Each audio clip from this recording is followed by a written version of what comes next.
Order. Begin with the council prayer. Dear God, today as this session opens, we pray that your presence will be before us and everyone who serves in the decision-making process of our city. We pray for direction which will lead our city to be strong and unified.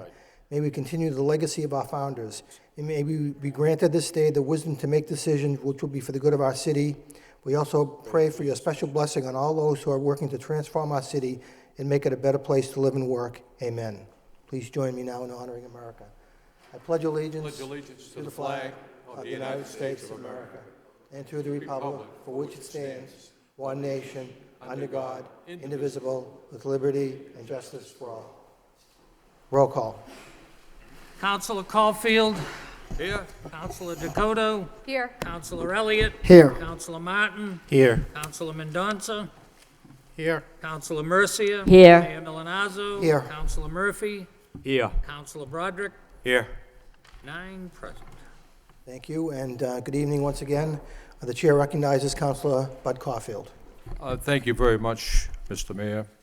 I'm requesting a moment of silence with darkened chambers for Sophie Soon, a long and dedicated employee of the Department of Planning and Development. Sophie was a loving sister, aunt, colleague, friend, volunteer. Sophie was respected and inspired by many, many, many people. And probably the reason for that, Mr. Mayor, is Sophie loved other people and was concerned and always worried about their well-being. Sophie and her family came to this country when she was 3 years old. That was 28 years ago. She came here to create a new life for herself and family, and in doing so, she was an ambassador for the city. The city has lost a great employee. She put up a courageous battle against cancer. I attended her funeral this morning, and everyone who spoke, her greatest attribute was to love people. And if there were more people like Sophie in the world, we wouldn't be at any war. May she rest in peace. Thank you. Thank you, Councilor Caulfield, and thank you for attending the funeral this morning to represent your colleagues. Thank you. Please all rise in a moment of silence in darkened chambers.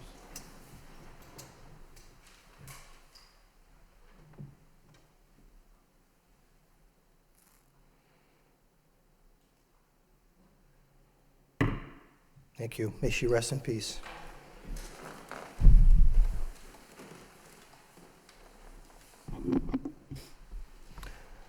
First order of business is the approval of the minutes of the March 16th meeting for acceptance. Motion by Councilor Mendonça, second by Councilor Elliott. All those in favor of accepting the minutes and place on file, please signify by saying aye. Opposed is a vote. Thank you.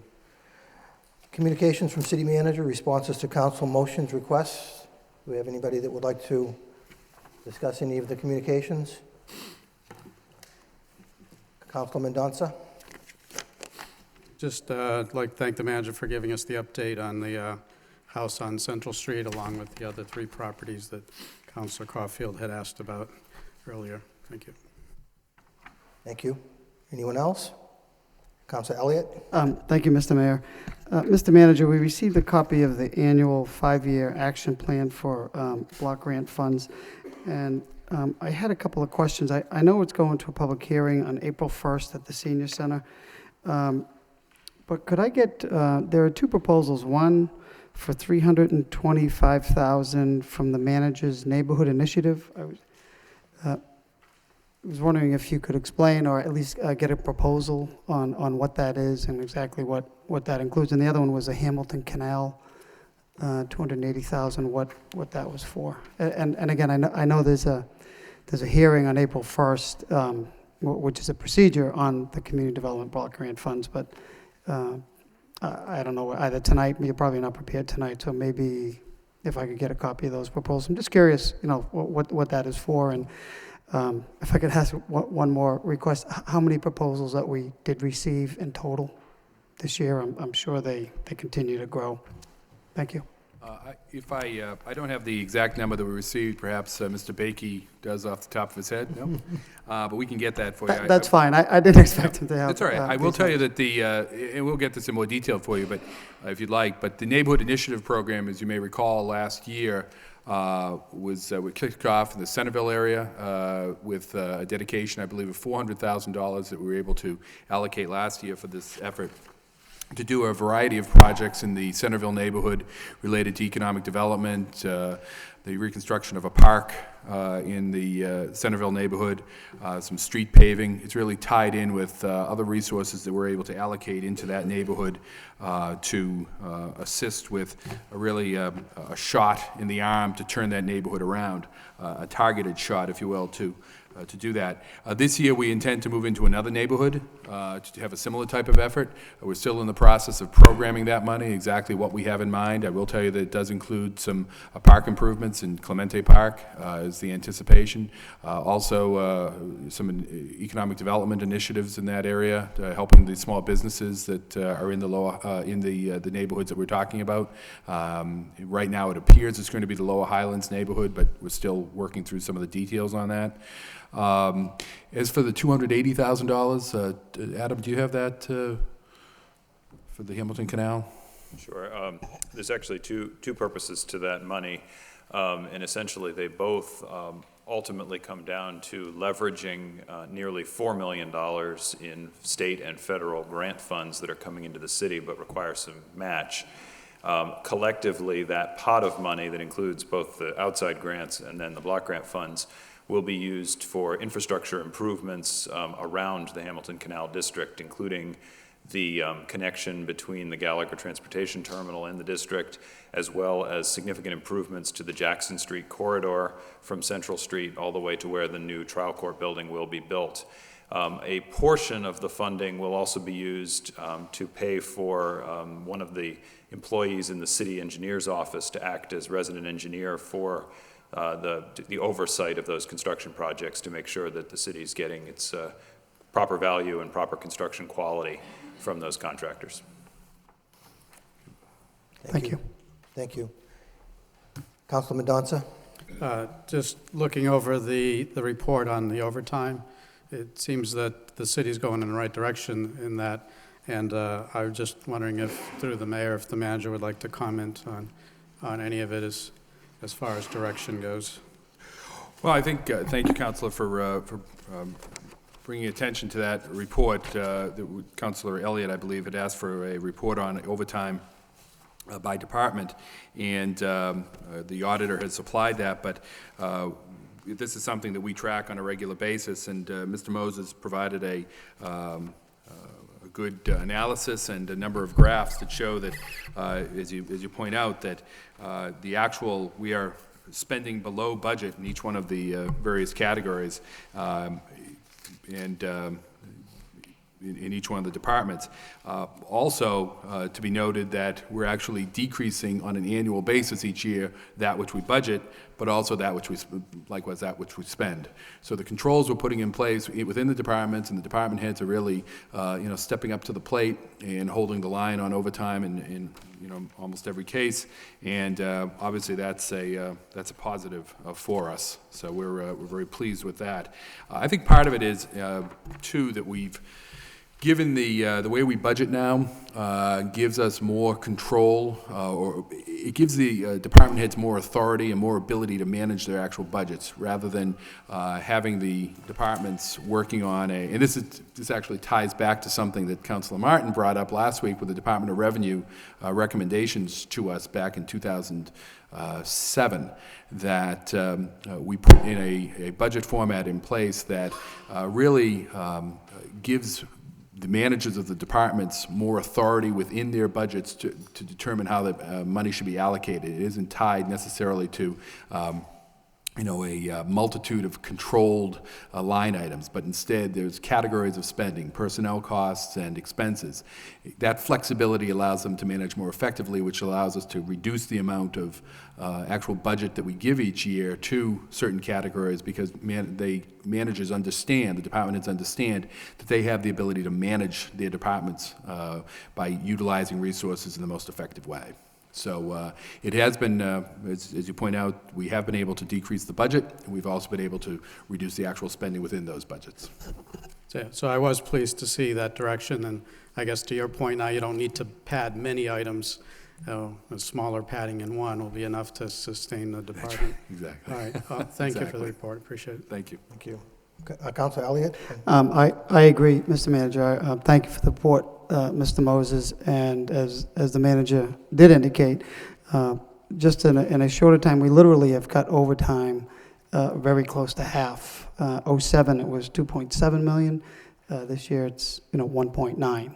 And not only is it a reduction in overtime in general, but even this year, we're well under the individual department ceiling. So I give you credit with you and your department heads for stepping up, and overtime is very difficult to manage.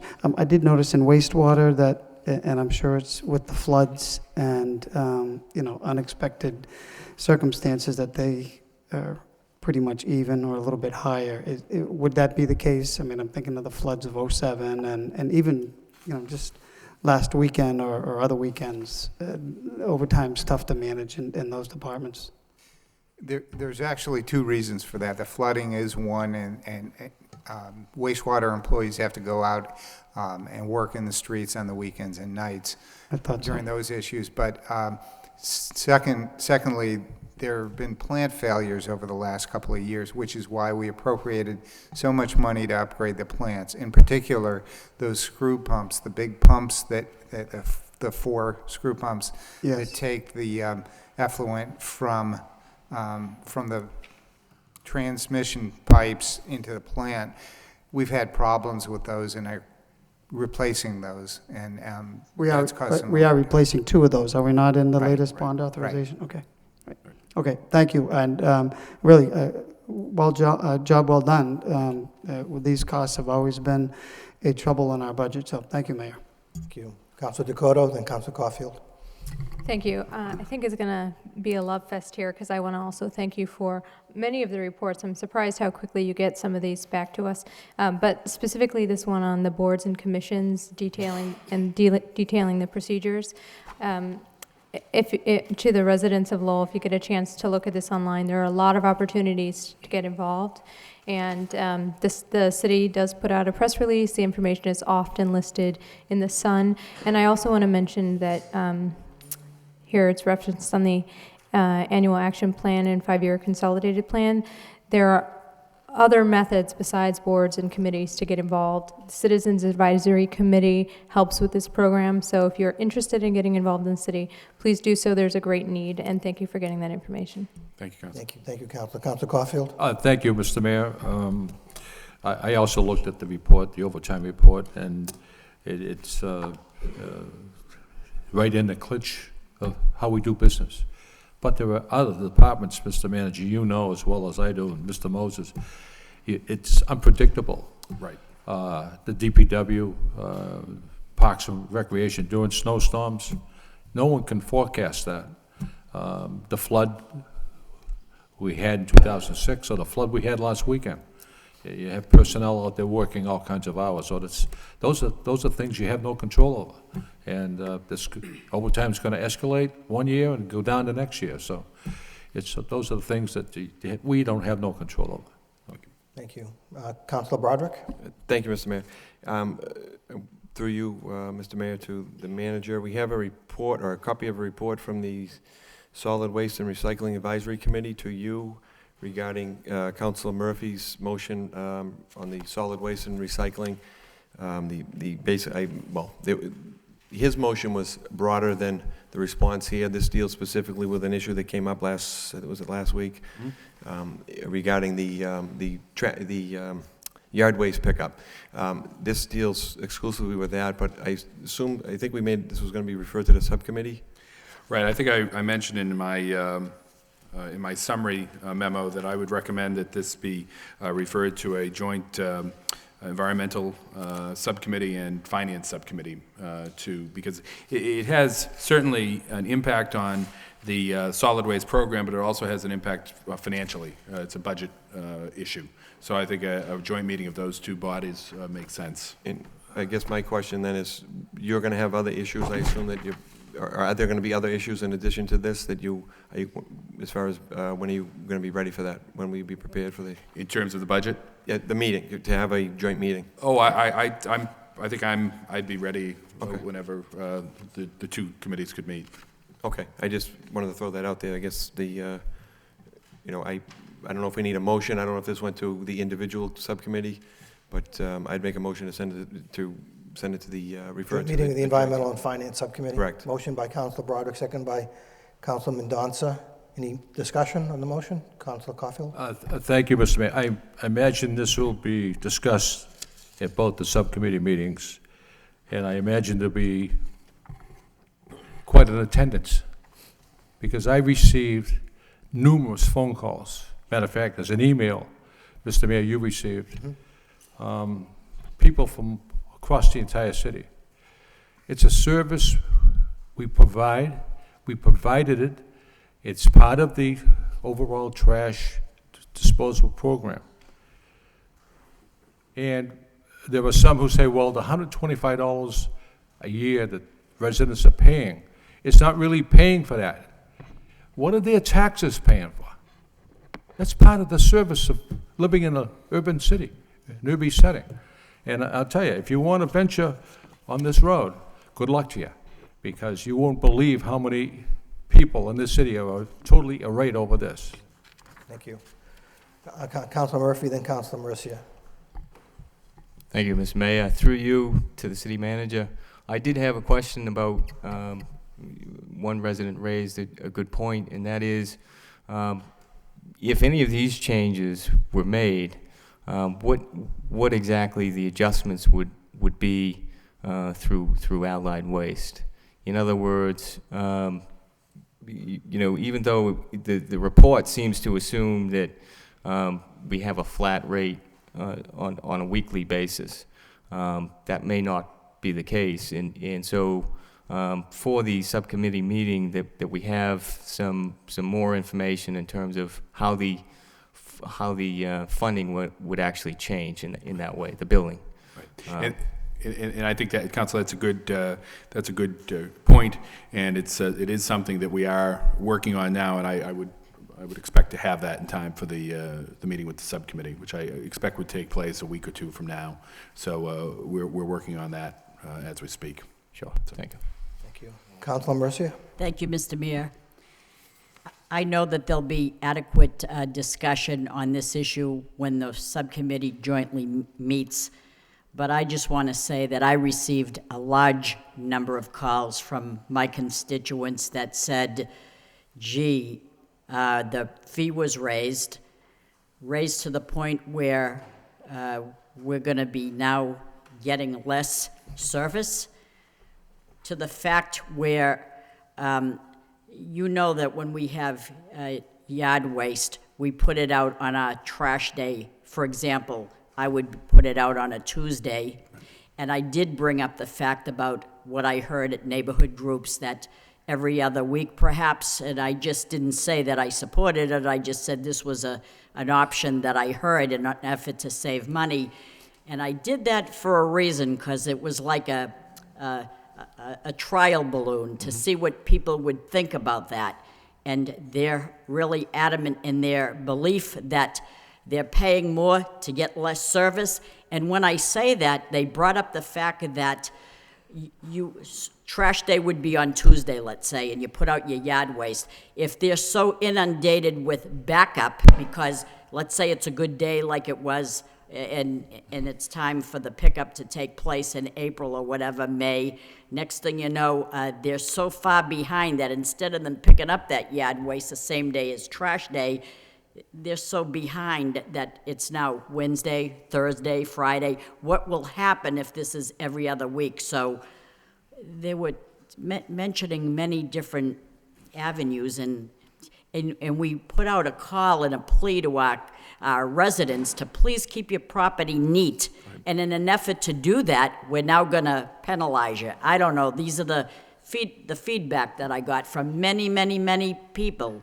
So instead of being out there raking up my own leaves, trying to get my enjoyment in the yard, I was fielding calls from many, many people that were saying, gee, I wish you wouldn't support that. So I was just bringing that up to you.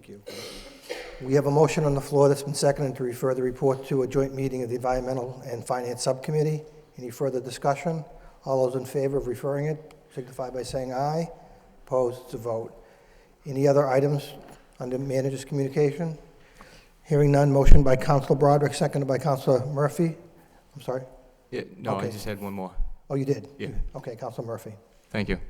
I just did want to note that we had in our packets tonight the updated procurement policy that the manager and the assistant to the city manager have been researching and working on, and I think it's a pretty comprehensive policy that deals with how we become really a more sustainable city, but how we provide, I think most importantly, an example for the rest of the city. So I appreciate the update. Thank you.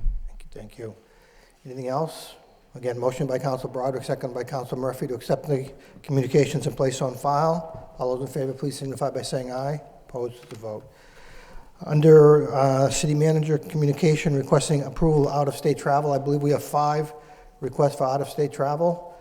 Motion by Councilor Rita Mercy, second by Councilor Martin, to take them together. Yes. All those in favor signify by saying aye. Opposed, it's a vote.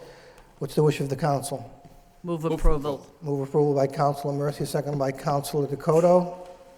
Any discussion? Roll call. Councilor Caulfield. Yes. Councilor Dakota. Yes. Councilor Elliott. Yes. Councilor Martin. Yes. Councilor Mendonça. Yes. Councilor Mercia. Yes. Mayor Milonazo. Yes. Councilor Murphy. Yes. Councilor Broderick. Yes. 9 yeas. Thank you. Under communication, we have a communication from the city manager pursuant to the authority vested in me as city manager under Mass General Law, Chapter 40, Section 8C. It is with pleasure that I am appointing and reappointing the following persons to the Conservation Commission for new 3-year terms expiring March 24th, 2013, or such time thereafter until the successor is appointed and qualified. Robert B. Mellon Sr., 11 Kathleen Circle, Lowell, Mass., appointed to a 3-year term, which term will expire March 24th, 2013, or until such time thereafter a successor is appointed and qualified. Kyle Davis, 153 Varnum Avenue, Lowell, Mass., reappointed to a 3-year term, which term will expire March 24th, 2013, or until such time thereafter as a successor is appointed and qualified.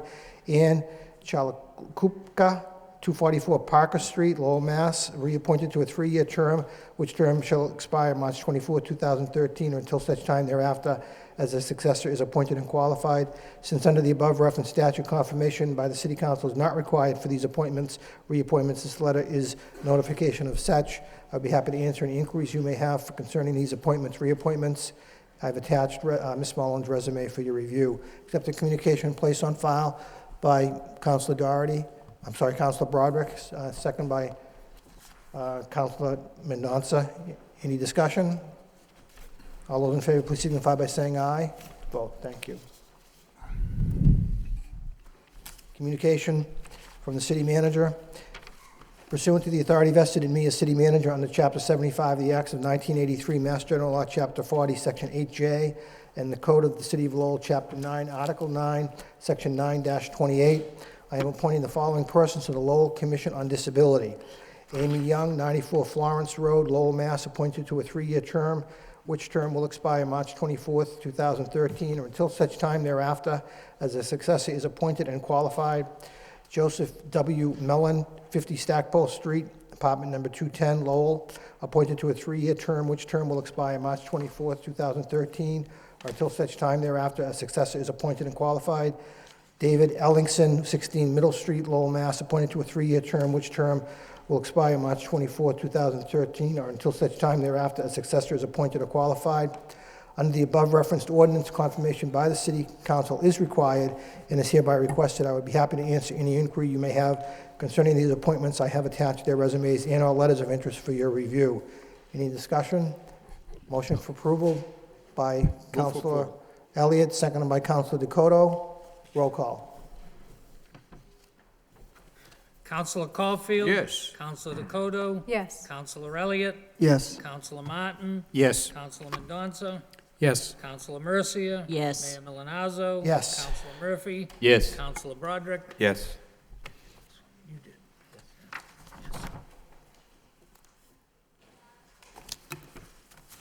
Next item, in City Council vote, authorizing the city manager on behalf of the City of Lowell to accept a gift of 15 automated external defibrillator pads from Trinity EMS Incorporated. Whereas Trinity EMS desires to donate 15 automated external defibrillator pads to the City of Lowell Police Department, and whereas the City of Lowell desires to accept the gift of said 15 automated external defibrillator pads for use in its police department, now therefore be it voted that the city manager be and he is hereby authorized in the name of the City of Lowell to accept a gift from Trinity EMS Incorporated of 15 automated external defibrillators pads pursuant to Mass General Laws, Chapter 44, Section 53A and a half. Be it further voted that we, the members of the City Council of the City of Lowell, jointly and severally do hereby commend and officially extend the gratitude of the City of Lowell to Trinity EMS Incorporated for the generosity displayed to the donation of the aforesaid gift to the City of Lowell. Second reading by title. In City Council vote, authorizing the city manager on behalf of the City of Lowell to accept a gift of 15 automated external defibrillator pads from Trinity EMS Incorporated. Councilor Caulfield?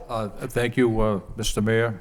Once again, Trinity Ambulance is coming forward, doing great things in Lowell, Greater Lowell, and I'm certainly going to vote for this, but could we forward a thank you letter from your office, Mr. Mayor? Yes. And also a thank you letter from the manager's office, thanking them for this generous donation. We'll do that. Thank you. Any further discussion? The chair would entertain a motion to approve by Councilor Martin, seconded by Councilor Elliott. Roll call. Counselor Caulfield? Yes. Counselor Dakota? Yes. Counselor Elliott? Yes. Counselor Martin? Yes. Counselor Mendonça? Yes. Counselor Mercia? Yes. Mayor Milonazo? Yes. Counselor Murphy? Yes. Counselor Broderick? Yes. 9 yeas. In City Council vote, authorizing the city manager on behalf of the City of Lowell to request approval of the following change to the Jackson-Appleton Middlesex Urban Revitalization and Development Plan as amended from the Commonwealth of Massachusetts Department of Housing and Community Development, DHCD. Whereas the Jackson-Appleton Middlesex JAM Urban Revitalization and Development Plan was approved and accepted by the City Council by vote dated March 28, 2000, which plan was further approved by the Department of Housing and Community Development of the Commonwealth of Massachusetts on November 2, 2000, and was amended by City Council on May 20, 2003, approved by DHCD on June 9, 2003, on March 2, 2004, approved by DHCD on April 14, 2004, on September 28, 2004, approved by DHCD on November 5, 2004, and twice on August 28th, approved by DHCD on October 6, 2008, and whereas a notice of approval of the plan and declaration of restrictions was duly recorded with Middlesex North District Registry of Deeds on June 7, 2002, in Book 13182, page 249, and whereas certain amendments to the JAM plan are necessary to facilitate the sale of this property to spur private investment and redevelopment in a manner consistent with the JAM plan, and whereas 760 CMR 12-103 requires a request for plan changes submitted to DHCD have a resolution from the operating agency adopting the plan change. Now therefore be it voted by a 2/3 vote that in furtherance of the Jackson-Appleton Middlesex Urban Revitalization and Development Plan, the city manager in the name of the City of Lowell is authorized to request the following plan changes from DHCD. 1. Amend in section 1-M-19 disposition parcels to establish 68 Jackson Street as a disposition parcel number 24 for redevelopment with land use of commercial office. And 2, amend section 1M-13 proposed land use to designate 115 101 and 65 Middlesex Street for use as garage parking and commercial office, and designate 68 Jackson Street and 25 Middlesex Street for use as commercial office, as shown on update to figure M-13 2, attached here too. Be it further voted that the city manager be and he is hereby authorized in the name of the city of Lowell to submit a request for approval of the aforementioned plan change to the DHCD and to execute any documents as may be necessary in connection therewith. Second reading by title.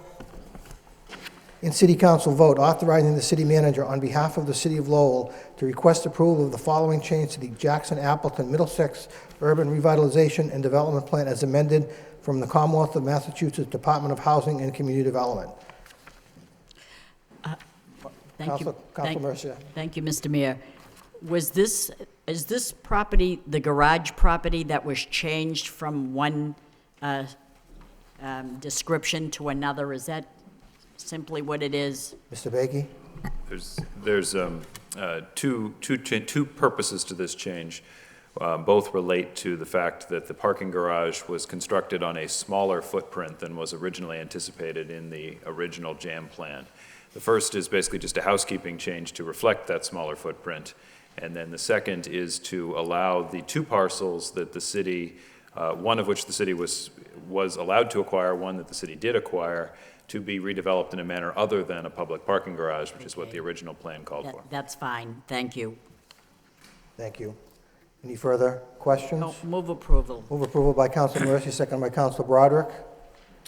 Roll call. Council Caulfield. Yes. Council Dakota. Yes. Councilor Elliott. Yes. Councilor Martin. Yes. Councilor Mendoza. Yes. Councilor Mercia. Yes. Mayor Milonazo. Yes. Councilor Murphy. Yes. Councilor Broderick. Yes. 9 yeas. If my colleagues permit, we have one more item under the city manager's agenda, if we could just do that before we get to public hearing. Yes. Thank you. In City Council ordinance, an ordinance amending the new Code of Ordinances for the City of Lowell, Massachusetts, the code with respect to Chapter 266 thereof entitled Vehicles and Traffic. This needs to be referred to a public hearing on April 6th. Motion by Councilor Broderick, seconded by Councilor Mendoza. All those in favor of referring this ordinance to a public hearing signify by saying aye. Opposed, it's a vote. This will go to public hearing on April 6th. Thank you. Public hearing time. Again, I would like to remind those wishing to speak at the public hearing that we do have a 5-minute rule here during the public hearing. I'd also like you to state your name and address. The first public hearing has to do with the vote accepting the provisions of Massachusetts Stretch Energy Code 780 CMR 1208AA. Again, in City Council vote accepting the provisions of Massachusetts Stretch Energy Code, which is set forth in 78 CMR 12.AA as appendix to the Massachusetts State Building Code. The public hearing is open. Oh, excuse me. Would the city manager like to give a brief analysis or presentation? Thank you, Mr. Mayor. We have a very brief presentation. I'll ask Assistant Manager Bakey to just give an overview of the Stretch Energy Code and the rationale for bringing it forward at this time. Thank you, and good evening, everyone.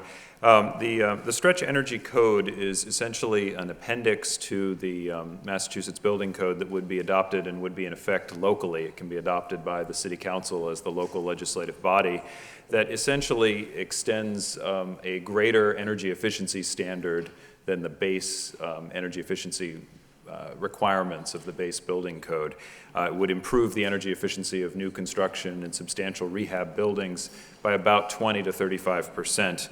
And it would also include new standards for less significant rehabs as well. The Stretch Energy Code will essentially become the state standard energy code in 2012, but there's an opportunity for communities to adopt it in advance of that in exchange for access to some state grant programs, essentially under the Green Communities Act. There are a number of exemptions to the Stretch Energy Code, and a number of the kinds of projects that occur frequently in Lowell would not be subject to it. The most significant one for Lowell is that historic buildings are governed by a separate code, so they would not be subject to the Stretch Energy Code. There also are exemptions for specialty types of buildings ranging from laboratories to grocery stores. There are exemptions for commercial projects of 5,000 square feet or less, And there are exemptions for a number of the kinds of everyday minor activities that homeowners undertake, like re-roofing or siding over existing siding or putting in storm windows or something of that nature. The first, I guess, question one would ask when proposing something like this is, why would we do it? And there actually are a series of benefits, the first and most obvious of which is energy conservation. Buildings represent the single largest energy use in the city of Lowell, and anything we can do to improve the way we build our buildings for energy efficiency will reduce the energy consumption in the city, and associated with that will reduce the emission of greenhouse gases that the city is responsible for, essentially doing our part in the act locally, think globally type of equation. But it's also important in terms of the financial bottom line for occupants and users of buildings in Lowell. The less energy that we use, the less money that residents, tenants, homeowners, commercial property owners or occupants or tenants will have to spend on their energy in the city. And that's obviously important, I think, going forward, especially as energy costs are likely to only rise. I think it also has a benefit to the city in terms of branding the city or helping to reinforce the city's image as a progressive leader, particularly in the area of environmental stewardship and environmental awareness. And I think that has an impact on the city's overall appeal to new residents, to businesses and others, particularly the growing cluster of environmentally affiliated businesses that we have in the city. The more Lowell is branded as an environmentally responsible community, the more likely we are going to continue to attract green-collar industries and employers that we've had some success with in recent years.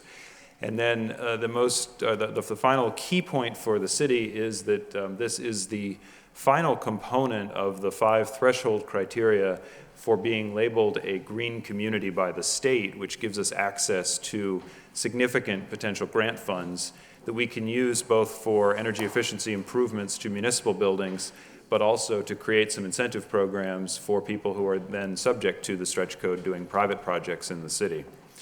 A couple of the concerns that have been raised in prior discussions of the stretch code, both here and in other communities, the most prominent one is the question of does it add significant cost to construction projects? And there is generally a capital cost premium on construction projects for meeting the stretch code. However, it has been shown in repeated analyses, including about a half dozen of which that were included in your packet, that the energy savings that are realized from the project significantly outweigh, and in many cases double, the cost associated with financing that additional capital cost premium. So essentially, there is a net fiscal benefit. All of those studies also do not take into account the fact that both utility companies and the Energy Star program offer a number of rebates that can actually reduce those capital costs. For a project that's already meeting Energy Star standards, the added cost is virtually negligible, maybe at the most $1,000 a housing unit. And you would see that return in your energy bills potentially in the first year. So there's certainly a lot of advantage there. But recognizing that there still may be some added cost to some folks, the city would look to use both Green Communities funding, if we're able to obtain that successfully, as well as some of our energy efficiency block grant funding to help to capitalize a financial incentive program that would help to offset those costs. And we have actually begun conversations with a number of local lenders, as well as the Lowell Development and Financial Corporation, about the possibility of leveraging our grant funds with additional private capital toward that end as well. The second issue that has come up in some of the conversations about the energy code is the question of implementation and how complicated or cumbersome it might be to implement this. For the larger projects, it would be really no different for the Inspectional Services Department than dealing with controlled construction, where you have a third-party entity who is ultimately responsible for ensuring compliance. In the case of typical controlled construction, you have a design engineer or an architect that is responsible for the code compliance, and the inspectors essentially rely on their affidavits. In the case of the stretch code, there would be what's known as a HERS rater, which is the Home Energy Rating System rater, who would be responsible for ensuring that the project meets the energy standards of the stretch code, and the local building inspectors would merely have to determine that the affidavits from the HERS rater are present and that the HERS rater has done the appropriate inspections. For smaller projects where there wouldn't be a HERS rater present, it really is no different for the inspectors than interpreting any other code, and there are building code amendments that are frequently enacted for other issues and other reasons that they need to keep tabs on, and it really wouldn't be any more ambitious or complicated for them than that.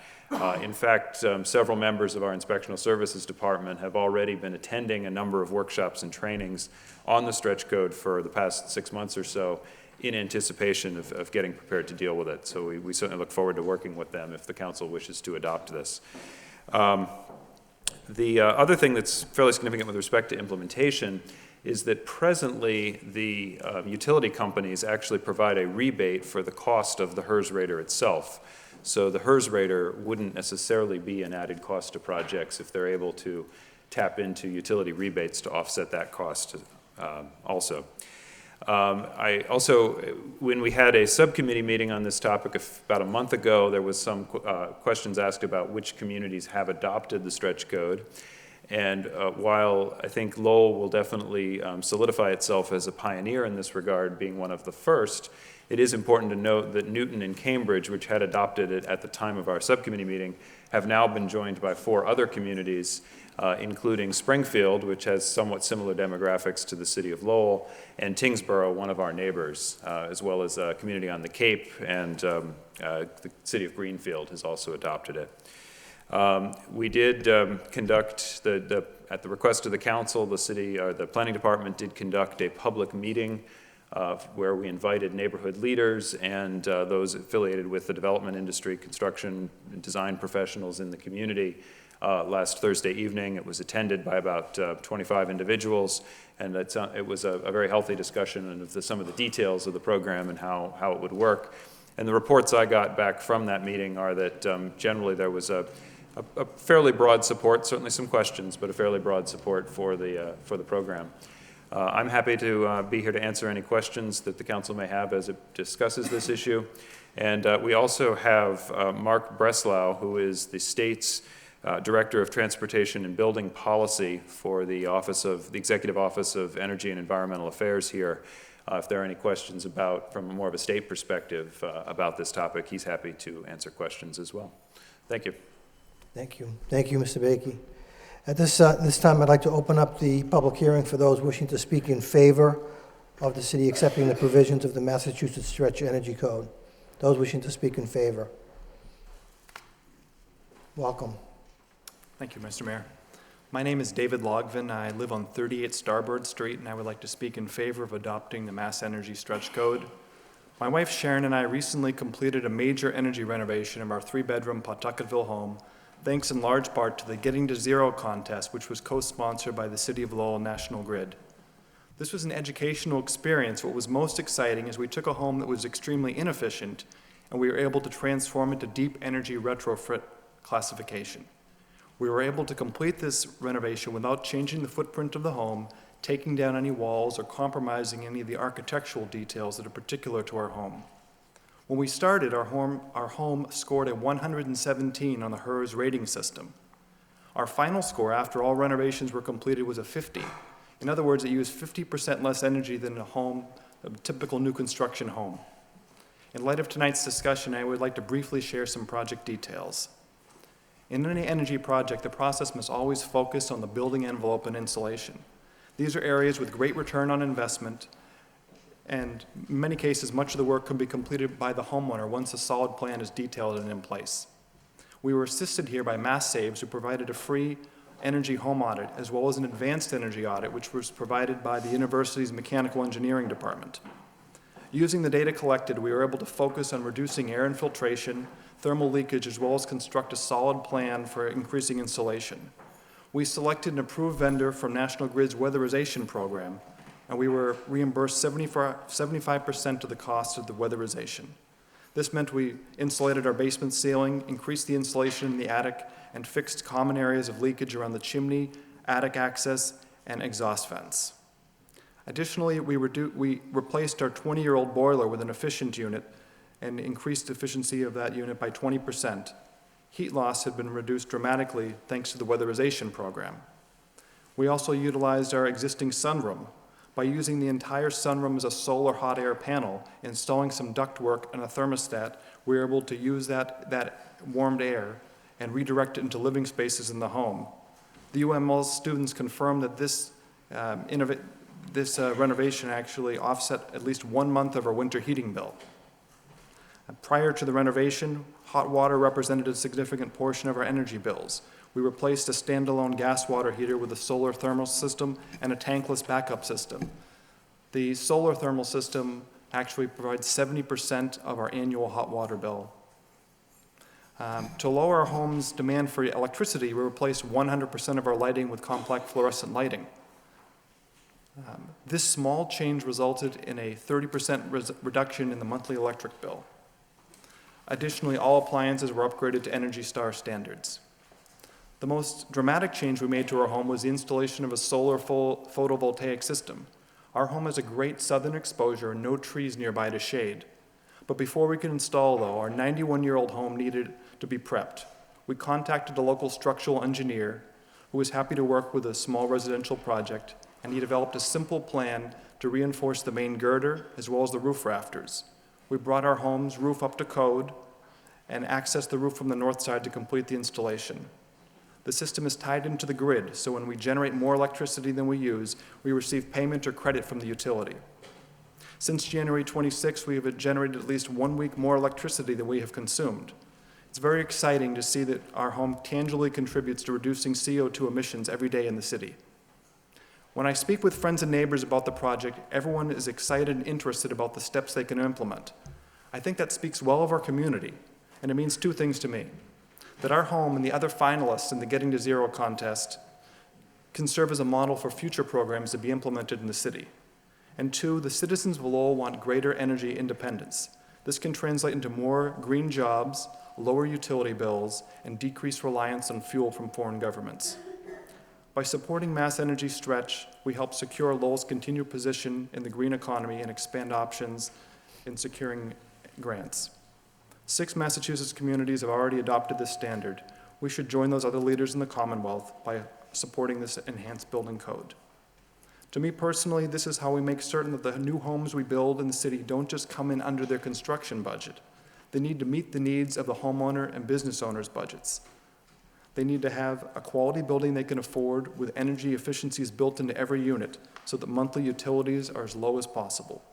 By making a small investment in best practices now, we can ensure that our future city residents are not burdened with inflated energy bills. In our home, we took a 91-year-old, 3-bedroom Victorian home and brought it up to state-of-the-art standards for energy efficiency without compromising any of the great details or craftsmanship. It seems only logical that with new construction and modern building techniques, even greater dividends are possible. I hope the City Council chooses to move forward and adopt the Mass Energy Stretch Code. Thank you, Mr. Mayor. Thank you. Thank you for your testimony. Anyone else wishing to speak in favor? Mr. Green? Yes, Mr. Mayor, City Council, City Manager, thank you for the opportunity to speak in support of this, the Stretch Building Code. My name is Stephen Green. I reside at 181 Market Street, and I am also a member of the Green Building Commission. And I want to report that the Green Building Commission unanimously endorsed the letter of support that we will send to you, saying that we think this Stretch Energy Code is an important step for the city to take. Some people have characterized the additional energy expense, energy work as being a luxury. It's not a luxury, it's a necessity.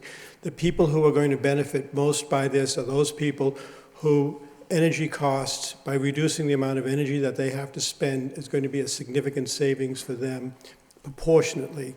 And ironically, Newton was the first community to endorse this. And people say, well, it's Newton. Well, no, I think it's something that's very important for our city because it's going to represent a step forward in the right direction. In any event, even if we don't do anything now and forgo the opportunity to get money through the Green Communities Act, we're still going to have to do it in 3 years. So I encourage you to step forward.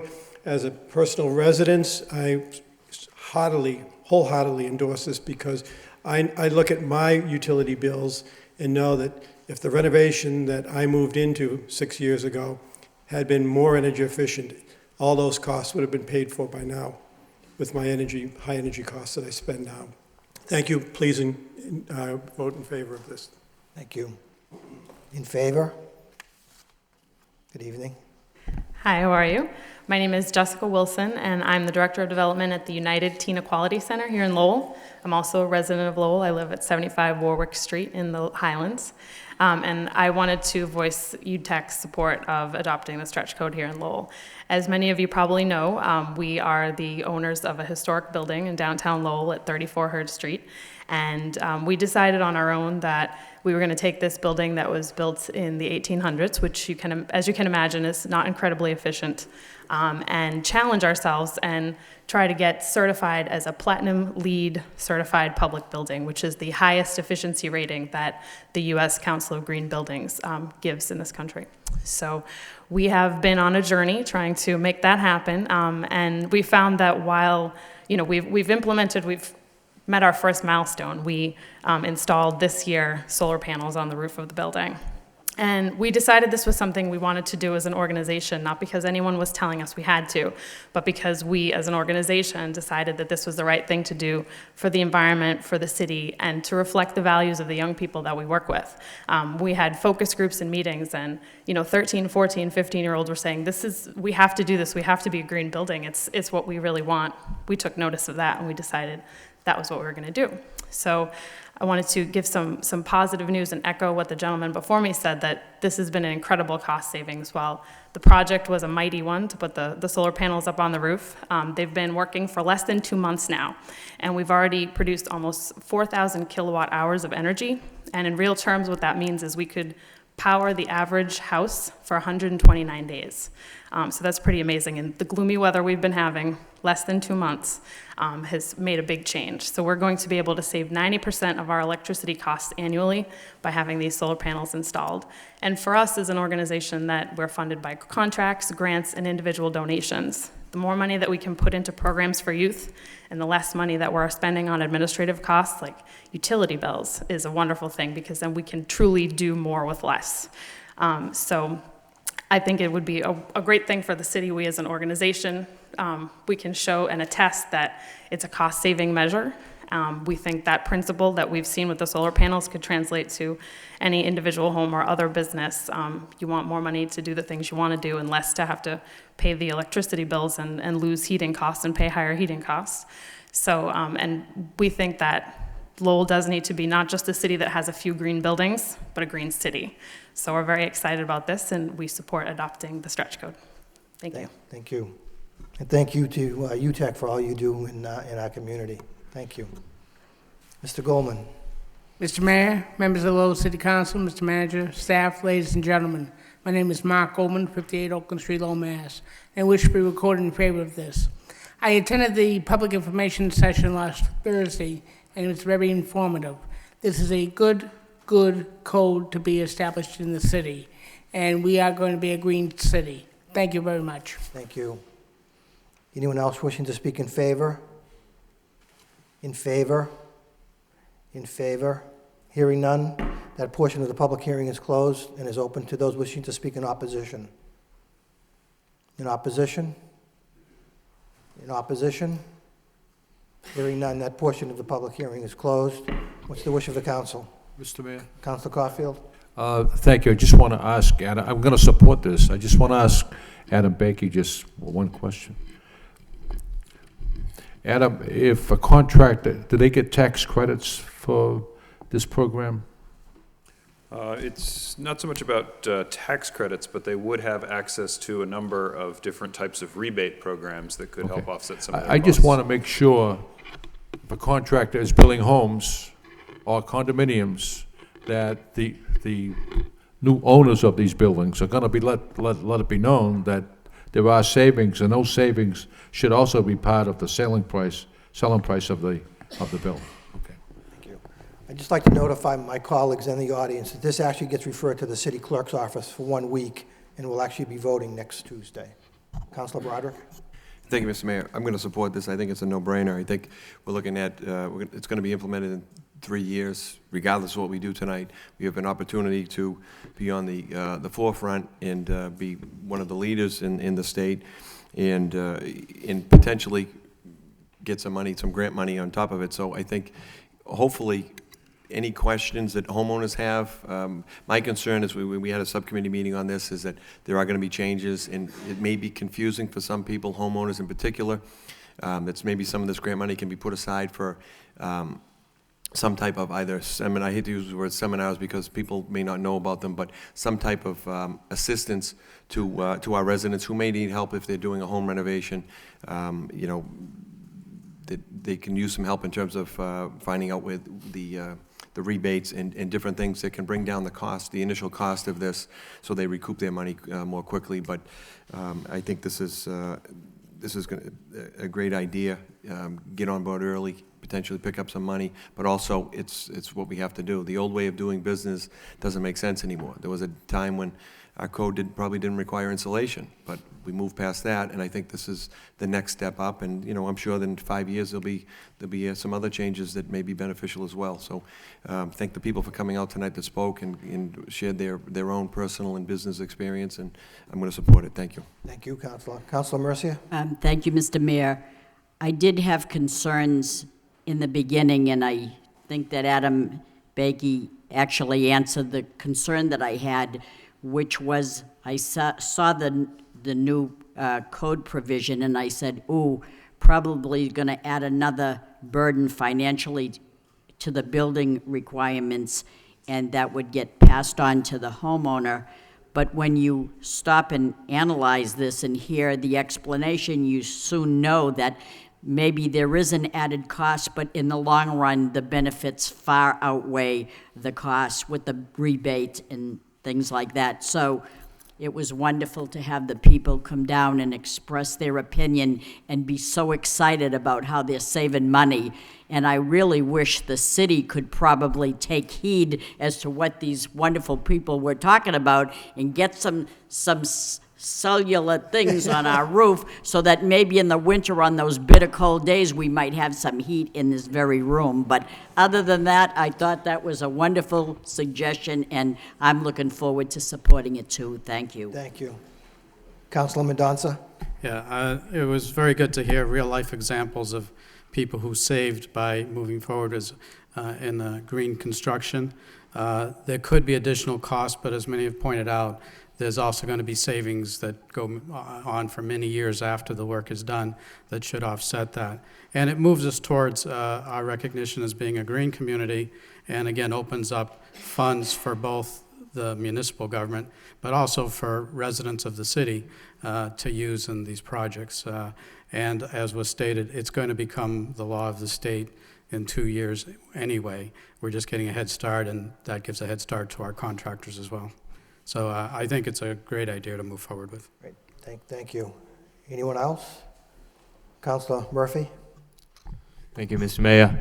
I'm glad to hear that there is support for this.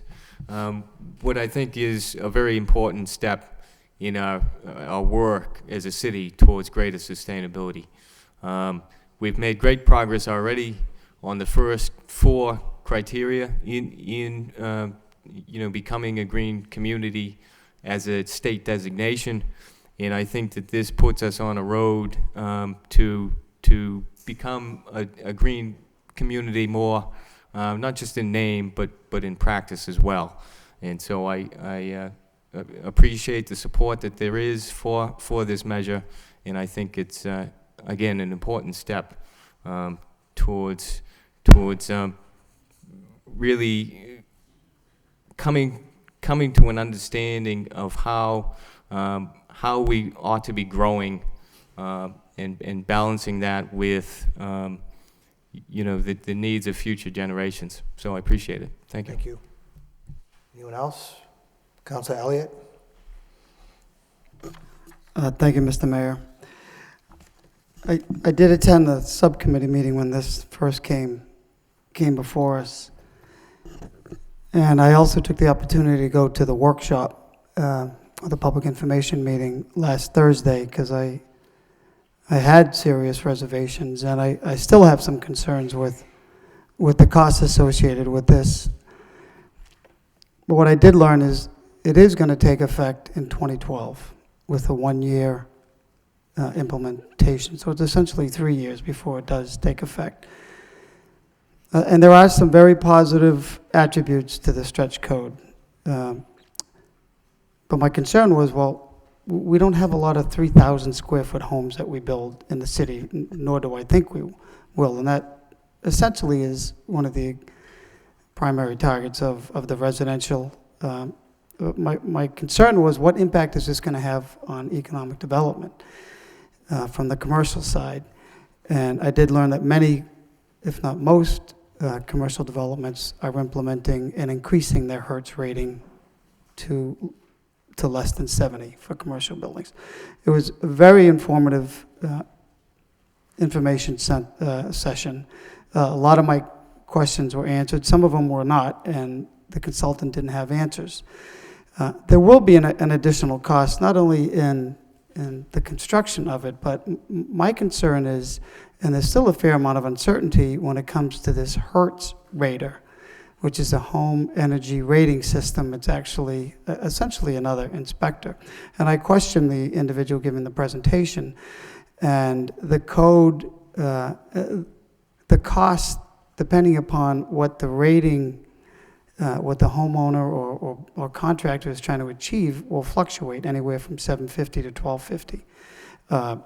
So there is still some concern, and I know National Grid is now providing a reimbursement to offset the cost of training Hertz raters. But my concern is when it comes to home improvements. Now, as was stated in the memo, if it's just a home, a kitchen or a bathroom, that's not going to be applicable. But when you do additions and you affect an exterior wall, that's where you're going to have to higher Hertz ratings. There's going to have to be infrared testing, which is a new technology, if you will, to look at where the air is seeping in, where the leaks are. That's the current concern that I have. But there's so many other more positive attributes that Adam indicated that we're going to have block grant money, energy efficiency block grant money, to offset those costs to the homeowners. If I'm not mistaken, is that right? Through the initial stage, anyway. So communities are adopting this. Inevitably, we will have to adopt it. So I am going to support it. The other concern, as mentioned by one of we had contractors, there were architects at this meeting. They asked a lot of good questions. They seem to know that this is coming. It was adopted by the ICC back in 2006. 22 states have adopted it. It's coming. So I think we're ahead of the curve. Contractors haven't fully grasped the most cost-effective way to implement these measures, but I hope they will, and there's a lot of financial incentives to get trained in this area. So it does make sense to do this now.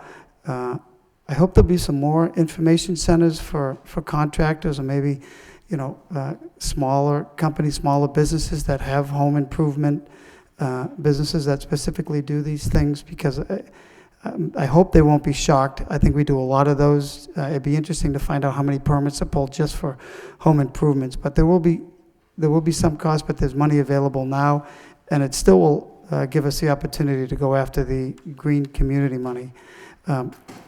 So it does make sense. I think all of it's a step in the right direction, and we are taking a bold step. I did have one more question, Mr. Mayor, as I was speaking. I wanted to ask Mr. Bakey. Is it called the Green Community Fund that's going to be, I didn't get a clear understanding at the informational session.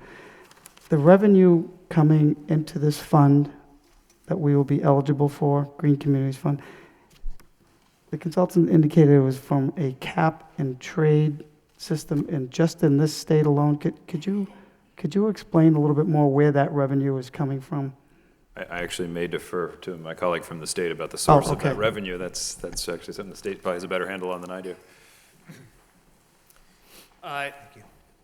The cap and trade system you refer to is the Regional Greenhouse Gas Initiative, or RGGI, which is actually a 10-state system for the entire Northeast that Massachusetts is part of, in which all electricity generators have to pay for permits, essentially, for every ton of carbon dioxide they release into the air. And that's the money that the state has to use for this.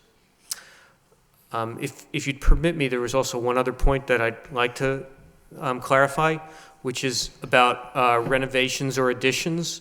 The stretch code primarily affects new construction.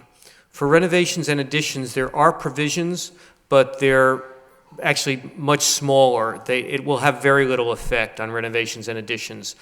You will be required to get a HERS rating on new construction. For renovations and additions, you can get one if you want, and the standard is looser, but you're not required to get one. You can instead do what we call prescriptive measures, which simply means for additions, it's mostly the same standards that the base building code would require. So for example, that means you're putting up a new room, you have to insulate the walls and the roof. And you have to put in double pane windows. For a renovation, it means even less. If you're renovating a room or your whole house, you're required to do the higher standard for whatever system you're changing, but you're not required to change the whole house. So for example, if you're changing a window, you're required to put in an Energy Star window for the new window, but you're never required to actually take out an old window. Nor are you, say, if you're renovating a room, it doesn't mean you have to change the heating system in your house. But if you do, and actually, you're never required to do anything different for the heating system because the federal government standard preempts us. So on renovations, it's only a very small effect. Excuse me, can I follow up? But if you affect, what I thought I took from the PowerPoint presentation, if you put on if it's a home addition and you affect an outside wall, then that part of the addition is going to require a Hertz rater to come in and provide certification that part of just that addition meets the new Hertz rating standard of less than 70. No. I don't know. I haven't seen that PowerPoint. Okay. But the regulations say that you have the option of doing a HERS rating if you're doing an addition, but you're not required to do one. Providing you're going through the prescriptive You can do the prescriptive method? instead. Okay, all right. Thank you very much. You're welcome. Thank you. Council Broderick? Thank you, Mr. Mayor. I'd be remiss if I didn't congratulate Councilor Murphy for bringing this forward and pushing this, pushing that part of the agenda for the council and with the subcommittee. And I think this is a good step forward, and hopefully we can continue on this track. Thank you. Thank you. Anybody else? Motion then by Councilor Murphy, seconded by Councilor Elliott to refer to the city clerk for 1 week. All those in favor, please signify by saying aye. Opposed? It's a vote. Thank you. Next, public hearing in City Council ordinance, an ordinance amending the Code of Ordinance, the City of Lowell, Massachusetts, as amended, Chapter 9, Article 8, thereof entitled Immigration Assistance Commission with respect to Section 9-25, 9-26, and 9-27. Before I open the public hearing, I'll ask the city manager to give a brief presentation. Thank you, Mr. Mayor. The item or the issue before the council tonight is essentially a rewrite of the city's Immigration Commission ordinance, or the ordinance that was voted back in 1997, establishing an Immigration Commission. Since that time, the commission had sort of fallen into a state of inactivity, largely as a result of the mission that had been put forward for the commission that seemed to be unattainable in terms of actually running programs and the like. What you have before you is as a result of some discussions that have been ongoing between the administration and residents of the community and people in the community, but also a motion by you, Mr. Mayor, in coming forward asking that we put some effort towards reinstating the commission and reworking its mission.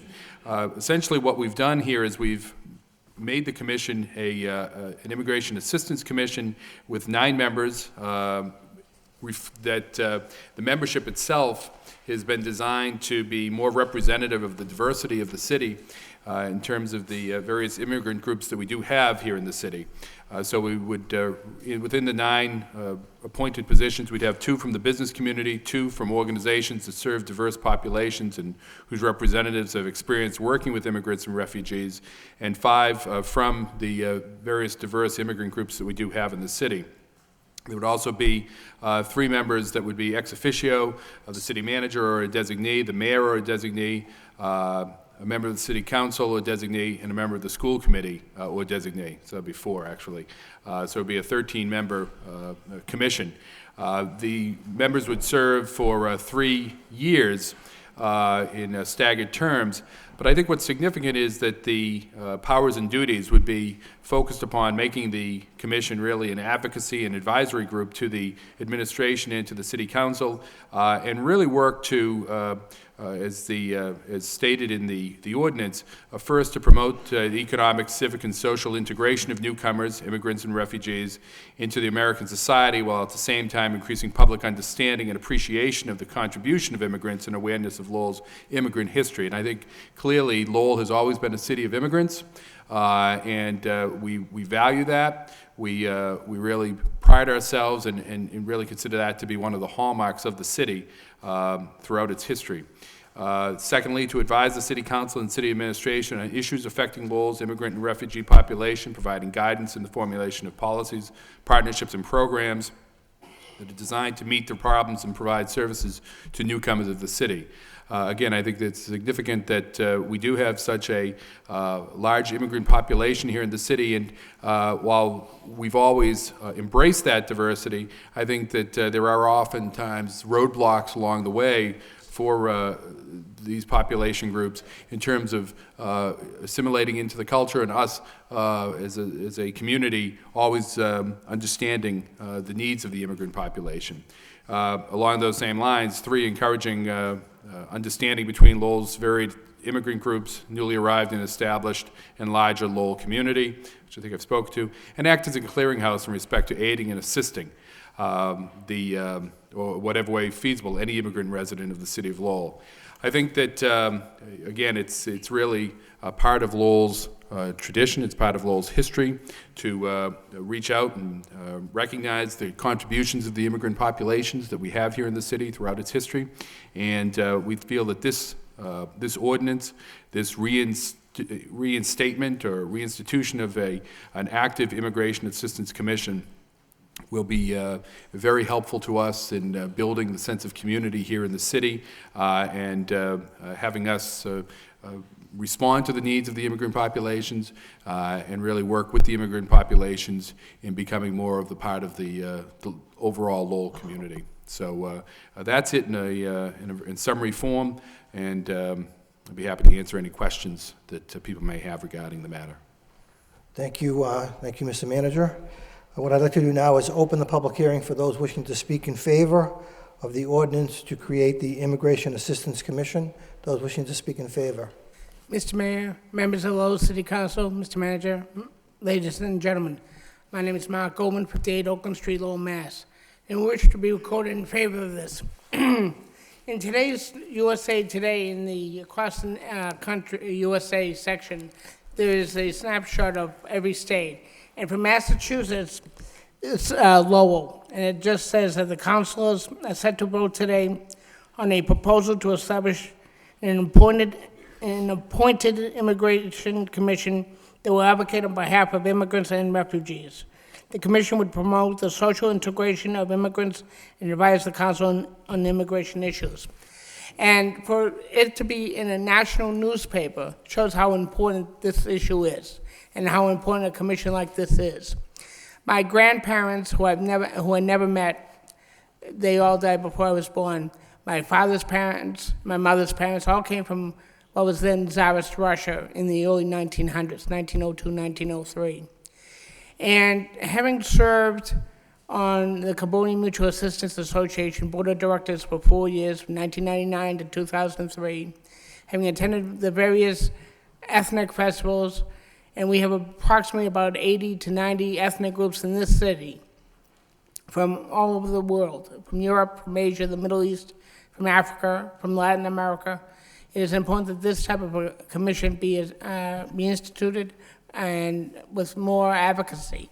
I urge this council to unanimously approve this. Thank you very much. Thank you, Mr. Goldman. Anyone else wishing to speak in favor? In favor?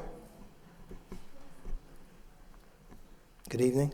Good evening. I'm Victoria Fallberry. I live at 25 Fairmount Street, and I'd like to start by thanking you, Mr. Mayor, the city councilors, and our manager because of your concern for immigrants and refugees who live in our city. In 1989, I arrived in Brazil with my husband, my 3-year-old daughter, and dreams of a great adventure. I spoke no Portuguese, knew nothing of the culture, and was pregnant. It took about 2 weeks before reality set in, and I realized that my lack of language and culture were much more formidable obstacles than I ever could have imagined. I was young and unaware of how the enormous barriers of language and culture could make or break my future. I learned then the power of a helping hand, the encouraging word, and having someone willing to act on my behalf when I did not have the language or the skills to do so. Having an immigration commission in Lowell will be that helping hand to point immigrant and refugee residents in the right direction when they want to build a new business and don't know how to get started, when they need to find ESOL classes or vaccines for their children but aren't sure where to go, or want a driver's license but don't know how to do it here.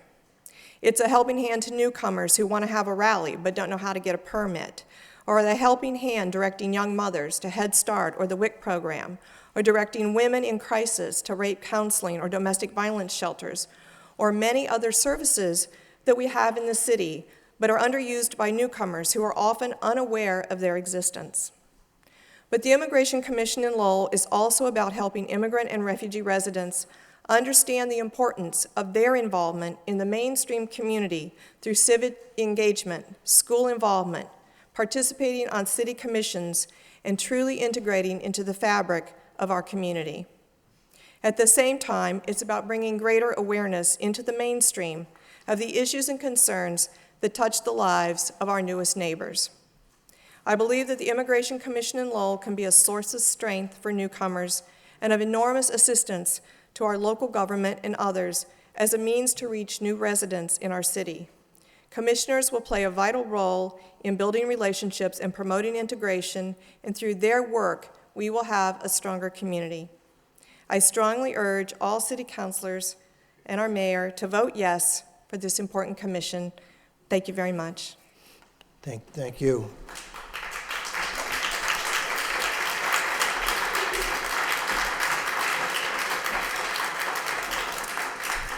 Good evening. My name is Reverend Cecilio Hernandez. I live at 23 New York Street in Lowell. I pastor Ebenezer Assembly of God Church here in Lowell, and it's a Spanish church. I also represent the Hispanic Clergy Association in Lowell. There's over 20 Hispanic churches here in our city. And I want to thank the mayor and the city manager for bringing this forward, and thank all of you for voting for this. 2 years ago, my church was predominantly from the Caribbean islands, but that has changed. I got people from Central America, from South America, from other Latin countries, and it has really impacted our church tremendously. It's been a great change for us. It has also brought many challenges for us as well.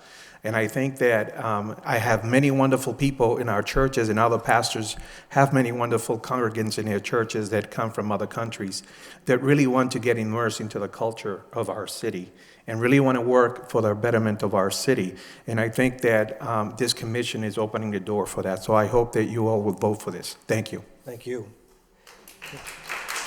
Anyone else wishing to speak in favor? Superintendent LaValle. Good evening. Ken LaValle, the Chief of the Lowell Police Department. When I speak with my fellow chiefs from across New England, the United States, I describe Lowell as a city of immigrants, a city that was really based on so many people who came to this city and made it great. And I truly believe the strength of this city lies in its diversity. And since I've been chief, and the chief before me, we understood and realized how we needed to reach out. And I see so many people here tonight who are my friends. It really was startling to me as people started to arrive, people who have already developed relationships with the police department, and we think that's very, very important. And I think an immigration commission like this would be very positive for the city, would allow us to open up a dialogue that we certainly need to have. And when we sit down and we talk about mutual issues and concerns, we realize we have so much in common. And many of the issues that we think we're divided upon, we really can come together and come to a resolution. So I support this. I believe it's important for the city, it's important for the police department, and thank you for bringing this forward. Thank you. Thank you, Chief. Ms. Doherty. Good evening, Your Honor, Counselor, City Manager. My name is Jackie Doherty. I live at 77 Tyler Park. I'm also a member of the school committee. I'm here in support of reestablishing the Immigration Commission because, as you know, many of the children in our schools, a majority of the children in our schools, come from immigrant families. And all the research shows the more you can strengthen the family-school connection, the better it is for our students. So I see reinstituting this commission as something that not only helps our newcomers and their families, but also strengthens the whole fabric of our community, and I strongly urge you to support it. Thank you. Thank you very much. Good evening, Mr. Mayor, my council, Mr. Manager. My name is Jose Gabriel. I live on 74 Laurel Street. As you walk in the City Hall, there is a beautiful, beautiful quilt with many flags from different countries. And I'm sure I'm here for 20 years that was already there. So that represents what the city of Lowell is all about. During the campaign, Councilor Caulfield reminded us on school graduation, Lowell High School graduation, there was 28 flags raised representing the countries that either the kids or the parents come from. During the Lowell Festival, there was 21 flags raised right across the street here, representing the countries that lived over here in Lowell. So I think this is very important. I belong to the Portuguese community, but what we see here today, it's nothing about Portuguese or Spanish. It's about being an immigrant to want to be integrated into a city. And we all live here, we work here, and we are very proud to be immigrants, Lowellians, and Americans. So I urge you to vote in favor. Thank you. Thank you. Hi, good evening. My name is Boren, and I'm a resident of Lowell. I live on 373 Westford Street. In addition to that, I'm a 16-year-old sophomore at Lowell High. I'm also a teen organizer at the United Teen Equality Center down the street, also known as UTEC. And being a 16-year-old sophomore at Lowell High, I've noticed the diversity in Lowell, and I've realized how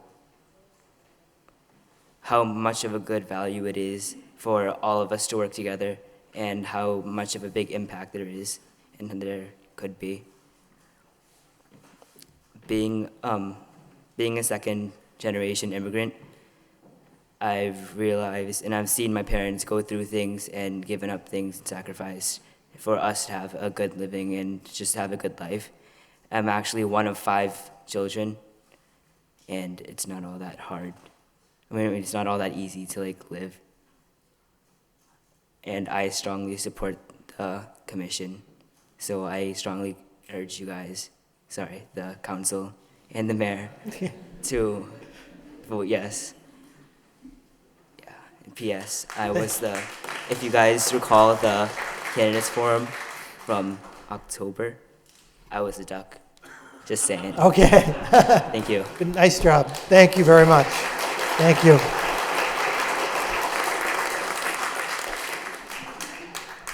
Good Mr. evening. Smith, good evening. My name's Russ Smith, and I'm the executive director of the Lowell Small Business Center. And really wanted to talk tonight in support of this commission. And I think, we sort of have an interesting perspective, at least as far as the immigrant business community is concerned. In the last 10 years, we've had some 6,000 clients, and 57% of them come from the immigrant and minority communities. And they have started 39% of the businesses that we've started. But I think one of the really interesting things is the tremendous potential that a commission like this has to be an interface. And as an institution, we're on the campus of Middlesex Community College, and that may be a little bit off-putting for people that don't speak the language, perhaps have some cultural disconnects, and so on and so forth. And we've seen firsthand the sensitivity that really occurs with this. When I came to the center 8 years ago, the center has been in existence for about 10, we had an overwhelmingly Cambodian staff. And the natural cycle of things, and Sophie Swan was one of our staff people, and really it's a terrible loss of an exceptional person. But over time, we saw the staff sort of change over, and we went basically from Southeast Asian to Latino. And the interesting thing that happened as this shift occurred was the makeup of our customer base changed. And we saw Southeast Asians drop down, in a sense, as Hispanics started to come to the center in larger numbers. So I think it shows just how having someone that speaks the language, someone who's culturally attuned, can really have an impact in terms of being a buffer, being an advocate for people from the immigrant community in terms of interfacing with the larger city institutions. And so I'd really highly recommend and support this initiative. Thank you. Thank you.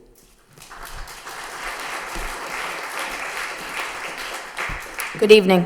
Lynn Brown Zunis, 43 Dunbar Avenue in Lowell, the former Senior Center Director. Prior to that, working for Community Teamwork with at-risk elders and a majority of people on the front of homelessness for CTI for over 11 years.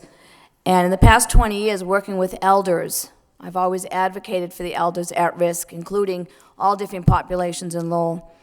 I'm happy to say that in my new endeavor as a business owner in Lowell, 40% of my participants are from the Cambodian community. And that's working in partnerships with the CMAA, the Meta Center, and Lowell Community Health Center. But I will tell you that I know now more than I've ever known about the immigrant population, particularly the elders, that they want to become citizens, they want to gain access to services. When I was at the Senior Center as a director there, with help with the partnership with Lowell Community Health Center, we were able to gain citizenship status for 65 Cambodian elders through that effort. And there's nothing more prouder than to see those Cambodian elders raise their flags with their families at the Senior Center on a Sunday. I'm proud to say that we've just announced at our center on Industrial Avenue that we're doing classes for Cambodian elders to gain their citizenship, and also doing English language classes for them as well. Until you sit with a Cambodian elder, a Portuguese elder, a Spanish elder, on a day-to-day basis every day and hear their plight and what they've gone through to become to this country, you really don't have any idea how important it is for them to gain access to services. Their children are older, they're adult children, everyone is working. Elders in the community are often isolated and without any access to services. So if we have a streamlined way of them gaining access regardless of age, I think it's an important commission. I think it's long overdue. Thank you very much. Thank you. Anyone else? Anne Marie? My name is Anne Marie Page. I live at 26 Fremont Street in Lowell, and I sit on the board of the Centerville Neighborhood Action Group, and we wish to support this reestablishment of the Immigration Commission. As the chief had said, this is a city of immigrants, a city built by immigrants, and a city that has survived because of immigrants. And therefore, we can learn from each other, and I encourage you to support it. Thank you very much for your time. Thank you.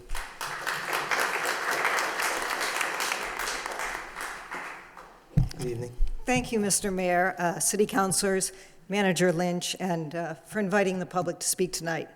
My name is Dane Lamb. I live at 30 Market Street in downtown Lowell, and I am speaking this evening to support the reestablishment of the Immigration Assistance Commission.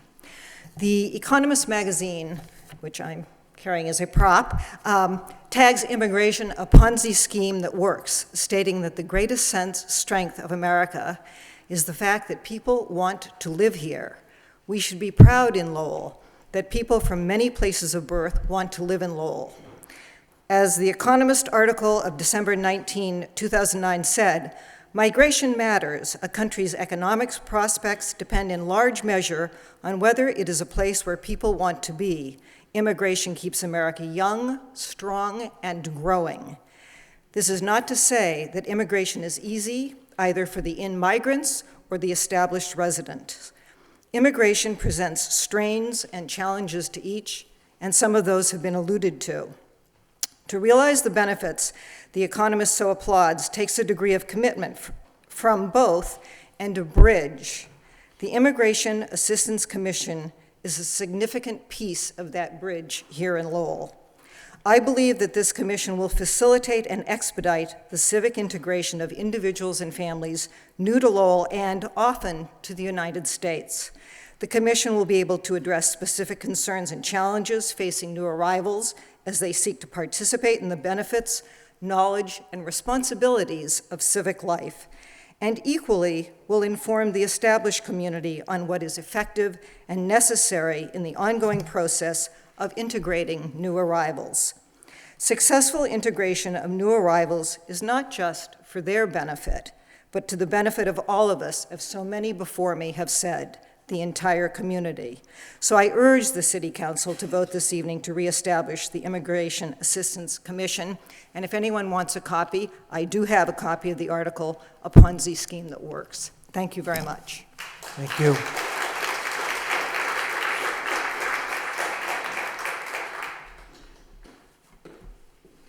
Well, Mr. O'Para. Thank you, Mr. Mayor. Thank you, City Councilors.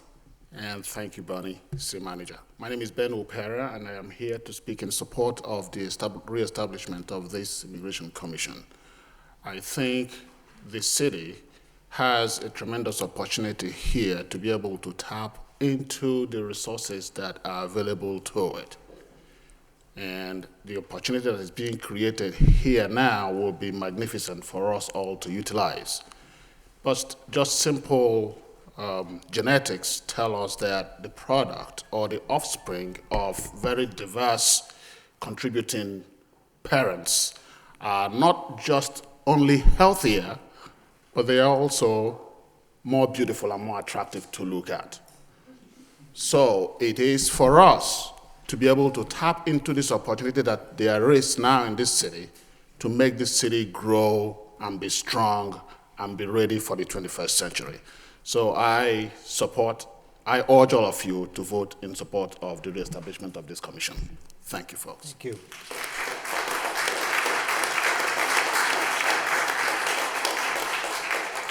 Mr. Barad, good evening. Thank you, Mr. Mayor, members of the council, Mr. Manager.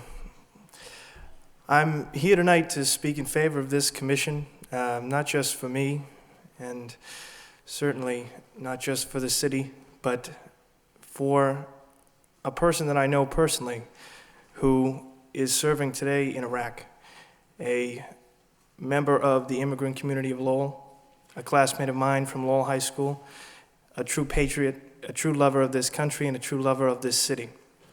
He exemplifies what all immigrants bring to our city and to our nation: a sense of duty and a sense of loyalty that's unshakable and unmatched, perhaps even by some of us who are natural-born citizens.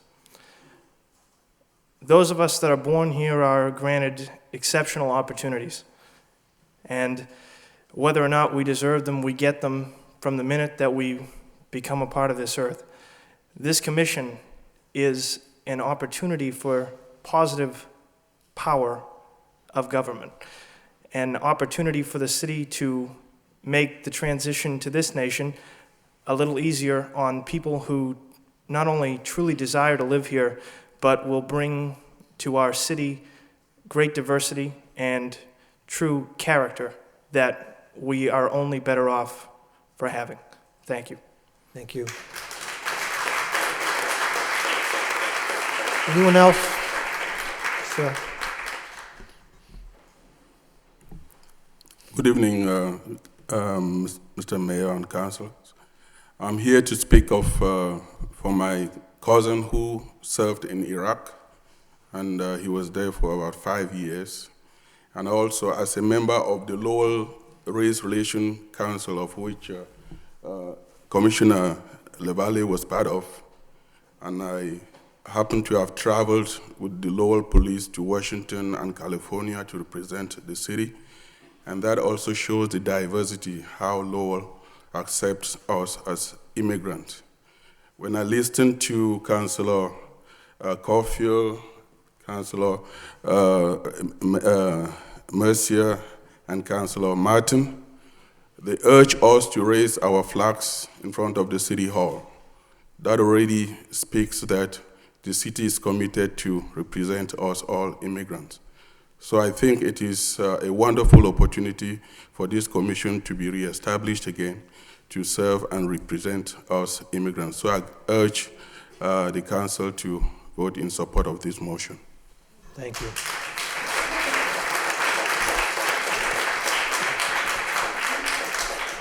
Good evening, Greg. Good evening, Mr. Mayor, council members. My name is Greg Curl. I'm a resident at Lowell and also the executive director for the United Teen Equality Center. I wanted to thank Boren for speaking.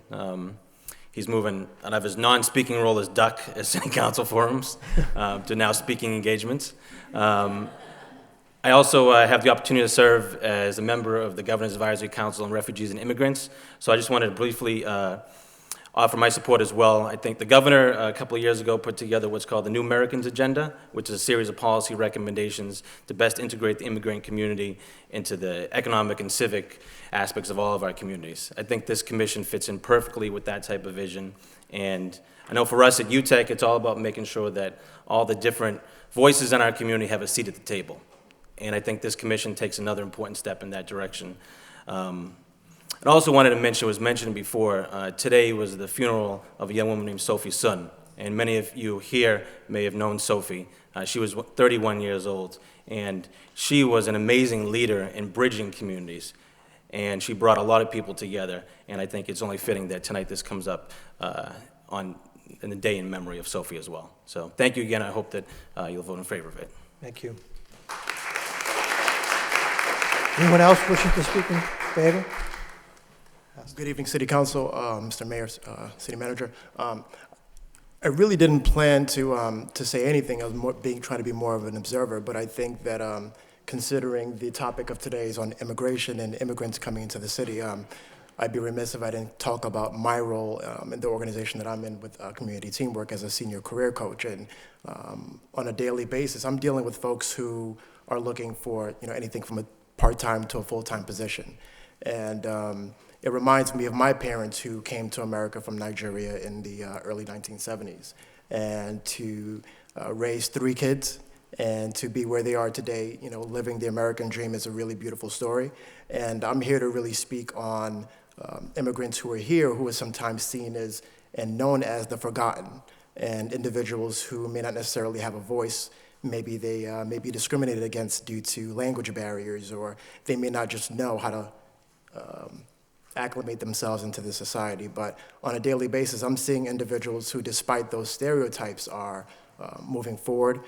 They're applying for jobs. They're doing everything that they can to take care of themselves and their family. So those stereotypes really do not hold true. They really do contribute to what is beautiful about America. And I really want to actually speak to one specific example of one of my clients who is originally from Nepal and had to escape some religious persecution over there. And he recently found a job at a private sector company literally 2 weeks ago, and he's starting a full-time job next week. So these are success stories that we're seeing every day. And without belaboring the point, this is literally in vote in support of this initiative, and I'm looking forward to having everyone from government to ordinary citizens doing something special for those who sometimes are forgotten. Thank you.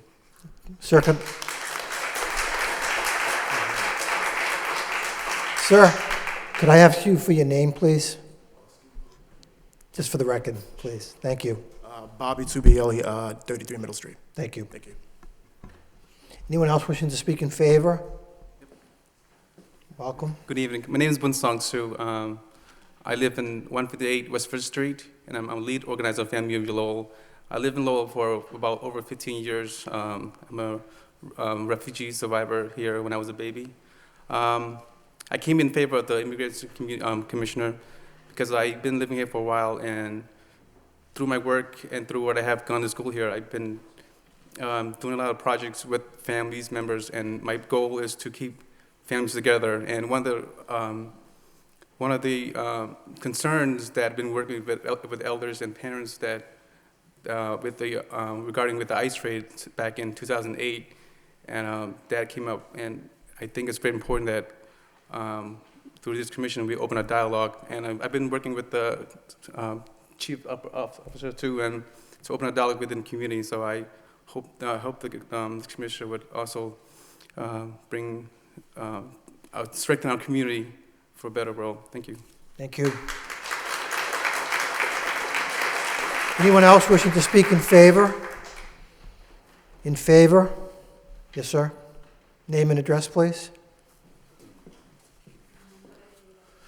Mi nombre es Fernando Barrientos. Vivo en la 191 de la Charles Street. Hace 10 años vivo aquí en Lowell.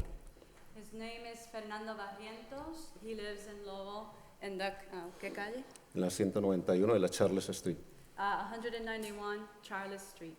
Thank you. And he's in favor of this commission. Thank you. Yo pienso que es necesario la comisión y yo la apoyo porque es una necesidad que tiene Lowell. He believes that this is a great need that the city has, and therefore he's today here in favor of this commission. Yo pienso que es necesario que la alcaldía y todo el City Hall y la gente que mueve el gobierno de aquí, de Lowell, conozca las diferentes clases de razas que venimos aquí a este país. He thinks that it's a good thing that the... Could you speak into the mic? Okay. He's just saying that he thinks that it's a good idea that the city of Lowell and all the people that work for the city of Lowell recognizes the different ethnic backgrounds of this community. Not only the ones that back in the history formed so much of who Lowell was, but also the newcomers as well. He's from Colombia, and he actually just came a day ago. It was yesterday, right? Yep. From Washington, D.C. He drove here. And when I called him, I say, Fernando, there's a commission today. There's a public hearing. I will be there. So this is an example that we immigrants do care. Even if we do not have the citizenship to vote, we still do care, and we are part of this community. And this is part of who I am as well, Sandra Garcia Mangado. I live at 96 West Street, and I'm friends with Fernando Barrientos. Un momento.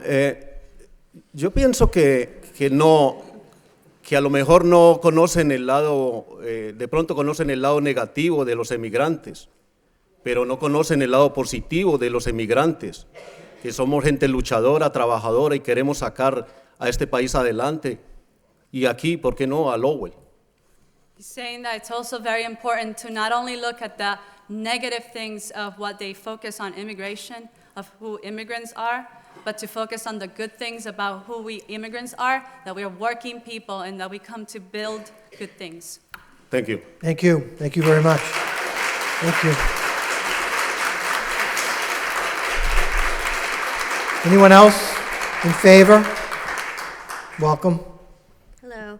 My name is Lynette Torres, and I live in 1867 Middlesex Street. Thank you, everybody. And I'm also a graduate student in the Community Social Psychology program at UMass Lowell and a practicum student / intern at One Lowell. And I just wanted to show my support for this because I think that what I have learned in graduate school about community psychology, the Immigration Commission really enforces all of our core values, which are citizen participation, sense of community, and respecting diversity. And I think that Lowell will be a greater city by embracing these core values that community psychology embraces. And so I urge you all to vote yes on the commission. Thank you. Thank you. Anyone else in favor? In favor? Name and address, please. Welcome. Good evening. My name is Victoria, 201 Thorndike Street.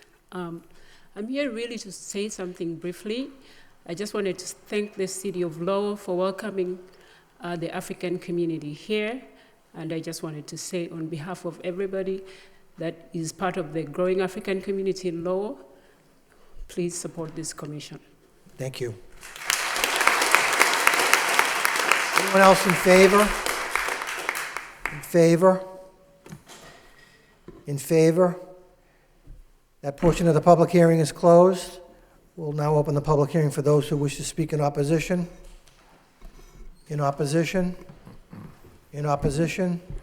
Hearing none, the public hearing is closed. What's the wish of the council? Move approval. Move approval by Councilor Elliott, seconded by Councilor Caulfield. Any further discussion? Councilor Mercia? Thank you, Mr. Mayor. Sometime many years ago, we had a commission on disabilities, and it was very active. And then through many years after that, it kind of dwindled off and it dissolved. Similar to the Commission on Immigration and Refugees Assistance, that kind of was full force at one time, and then through the years, it kind of lost interest and it faded out. And it's quite remarkable that there are those such as yourself that want to revitalize it and bring it back. No doubt about that. Because I don't think there's anybody in this room that isn't a relative of an immigrant of the past. I know that my father came to this country at 7 years old from Poland. And although he lived here in 69 years and he really remembered Poland and he really loved his country. And I see this so often when we have flag-raising ceremonies, and I see the pride of all the different ethnic groups that come to celebrate their freedom, their independence. And I know that they long for their country and probably wish they could go back there and live under better circumstances, but that doesn't happen to a lot of ethnic groups. And I marvel at the fact that these people contribute so highly to the city of Lowell, and that we may be facing economic hardships. The economy isn't that prevalent right now where it's up there to standard, but we are a very, very wealthy, rich city in ethnic diversity. There's no doubt about that. And I know that people say that Lowell is a melting pot, and when I hear that statement, although it might have been good at one point, I think a melting pot and everything melts together and loses its identity. But when you come up the stairs and you see that quilt and you see it all blended together, so uniformed and so together united, but yet you can see the definite imprint of each individual group. And that's what we have here in this city, and we're very, very wealthy for that. So all of you that came here, you know that I'm going to support this. So thank you very much. Thank you.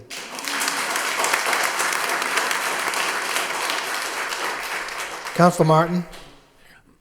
Thank you, Mr. Mayor.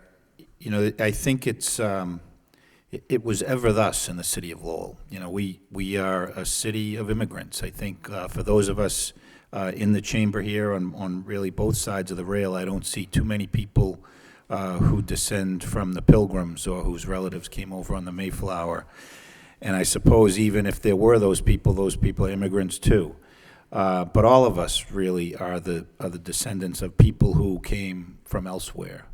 And it's really the history of immigration is the history of this city. It's what's made this city great. It's what's made this country great. And those are things I've said at numerous flag raisings where we celebrate ethnic diversity. I think at least on half the weekends of the year, we have different cultures here, some that have been here for a long, long time.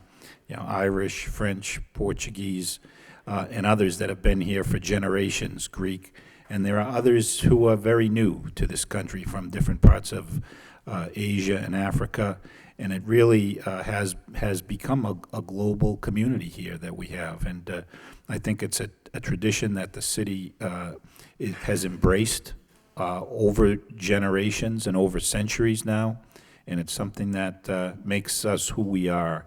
And certainly people are proud of their heritage, they're proud to be Lowellians, and they're proud to be Americans. I think all of that is bound together, and I think this is a very apt and appropriate way for us to acknowledge the traditions we have in the city. Certainly immigrants face issues that are different than they were 100 years ago, and so to have an advisory group to the manager, I think, is a very appropriate thing to do, and I applaud you, Mr. Mayor, for bringing this forward, Mr. Manager as well. Thank you. Thank you. Councilor Caulfield? Thank you very much, Mr. Mayor. As Councilor Mercier indicated, we're probably not rich in a monetary way, but there's not another city in this country that has so rich ethnic diversity. It's immense. We have people from every continent and every country in the world living in our city. And in the early 19th century, when the first immigrants arrived, this is nothing more than a little farm town, a rural farm town. And when those immigrants came, they built the mills, the canals, they worked in those mills and so forth. Now we're the 4th largest city in the Commonwealth of Massachusetts. It was built on the backs of immigrants, and we're still opening our arms to immigrants to come here for a better life for themselves and their children. Mr. Manager, I commend you for bringing this forward. It's a wonderful ordinance, one that I will support, and I think one that is needed desperately. Thank you. Thank you. Thank you. If I could, I'd like to just, for the record, indicate that we did receive a letter from Bob Ferrant at 56 Methuen Street asking to be recorded in favor, so I'll pass that on to the clerk. Councilor Mendonça? Yes. Given the outpouring of sentiment that we had here this evening, you would think that it was a controversial item that we had before us, and I didn't get the sense that there were any councilor that was going to be very adamantly against this.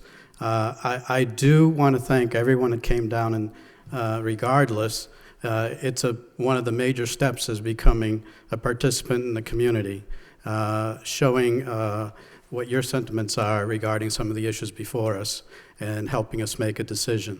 I'm fairly close to being an immigrant myself. I was brought here with my parents, so not far off from that. And there were many community groups in the city that helped along the way, not necessarily in an integrated fashion that this particular advisory group could do. I do applaud the manager for changing the charter to something that could be more successful as an advisory group. I think that's going to be a big help in them attaining their goals and achieving something for the immigrant community. And again, so thank everyone for coming down and let us know how you feel about this. Thank you. Thank you. Anyone else? What's the wish of the Councilor Murphy? Thank you. Timing is everything. I just want to thank everybody who spoke tonight and everybody who's still here. But I won't keep you here any longer, and I support this motion. Thank you. Councilor Dakota? Thank you as well. That was for you, Patrick. Again, thank you all for coming. I was very touched to see both the natural-born citizens and the immigrants here speaking on behalf of this. And Mr. Mayor, thank you very much for bringing this forward. And again, to Mr. Manager, for updating this so it fits the current needs. That's one of the values that I believe that your administration brings to the city. So thank you all, and continue to come and support and speak against when necessary. But support is great too, so thank you. Thank you. Councilor Broderick? Thank you, Mr. Mayor. Much has been said, pretty much everything has been said, but I think one of the key things I heard this evening is most of what we tend to hear about immigration is the negative. And I think it's important that we do something like this as a city, because we can take the immigration issue and make it a positive for the city. I think that's what we've done.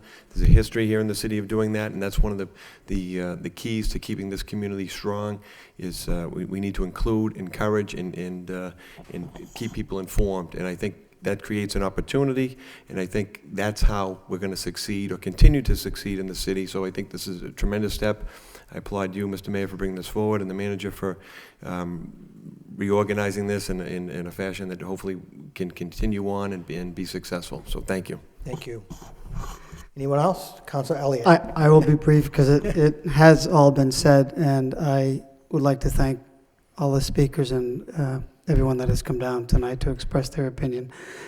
It is important that we embrace this. Not only is it important to have a vehicle for all the different ethnic organizations and group to express their concerns, their values, and their opinions, but I think it's also very symbolic of what we state as a community, that we do welcome any and all, as we have for many, many years, and putting this back in place is just an, again, important symbol that we send out to every ethnic organization in the city, that we want to work with you, we want to welcome you, and we want you to be part of the community. So, thank you, Mr. Mayor. Thank you.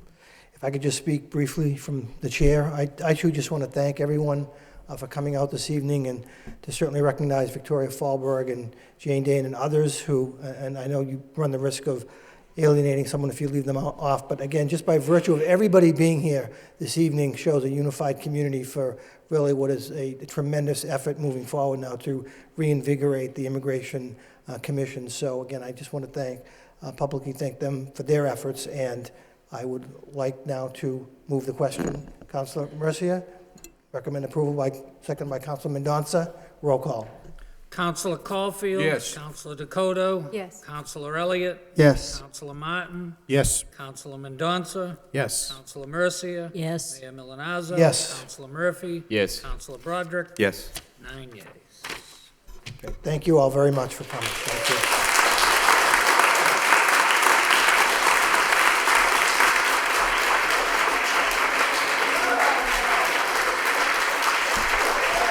Thank you. Thank you. Moving on with the agenda, subcommittee reports. Do we have any subcommittee reports this evening? We did receive a communication from the city solicitor regarding, I believe it was Councilor Elliott's motion to have the Finance Committee of the City Council meet with the Finance Committee of the School Committee. I don't know if we need to take any action on this, or it's just for informational purposes. If I may, it was Madam just, Solicitor. yeah, it really wasn't 100% clear to me as to what the subject matter of the meeting would be, other than in a general sort of way. And as a recommendation, perhaps one way would be if the council's own subcommittee were to meet first to begin fleshing out any sort of agenda items and issues, budget issues that were to be discussed. And at that point, the law department would then be able to be in a better position to provide any sort of guidance as to particular issues or particular agenda items that the council would want to discuss. Other than that, I gave sort of a broad overview of the budgetary process as it travels from the school committee to the manager, and then ultimately to the council. But prior to that happening, certainly the council could partake in a meeting prior to any formal submission of a budget from the manager, for the purpose of obviously exploring certain budgetary issues with the other committee. Councilor Elliott, then Councilor Broderick. Thank you. I did see that on the desk, Madam Solicitor. Thank you. I will read through it. I appreciate the update. The intent of the motion was, as I stated last week, it just, members of the school committee had approached me, one at a road race in January, said we should get together. So apparently I didn't do it in an expeditious enough manner from Mr. Leary. But the intent is just to have a dialogue, and what that may be, there is no agenda per se. I think it's just to try to get an understanding, and I think it's a little bit more clear when we get more information from the state and from the city manager. things like maintenance of effort. What is our obligation? Where are we at with our maintenance of effort, our net school spending, So I think it's important to have the meeting, but I appreciate your explanation that there are limitations on what we can and what we cannot.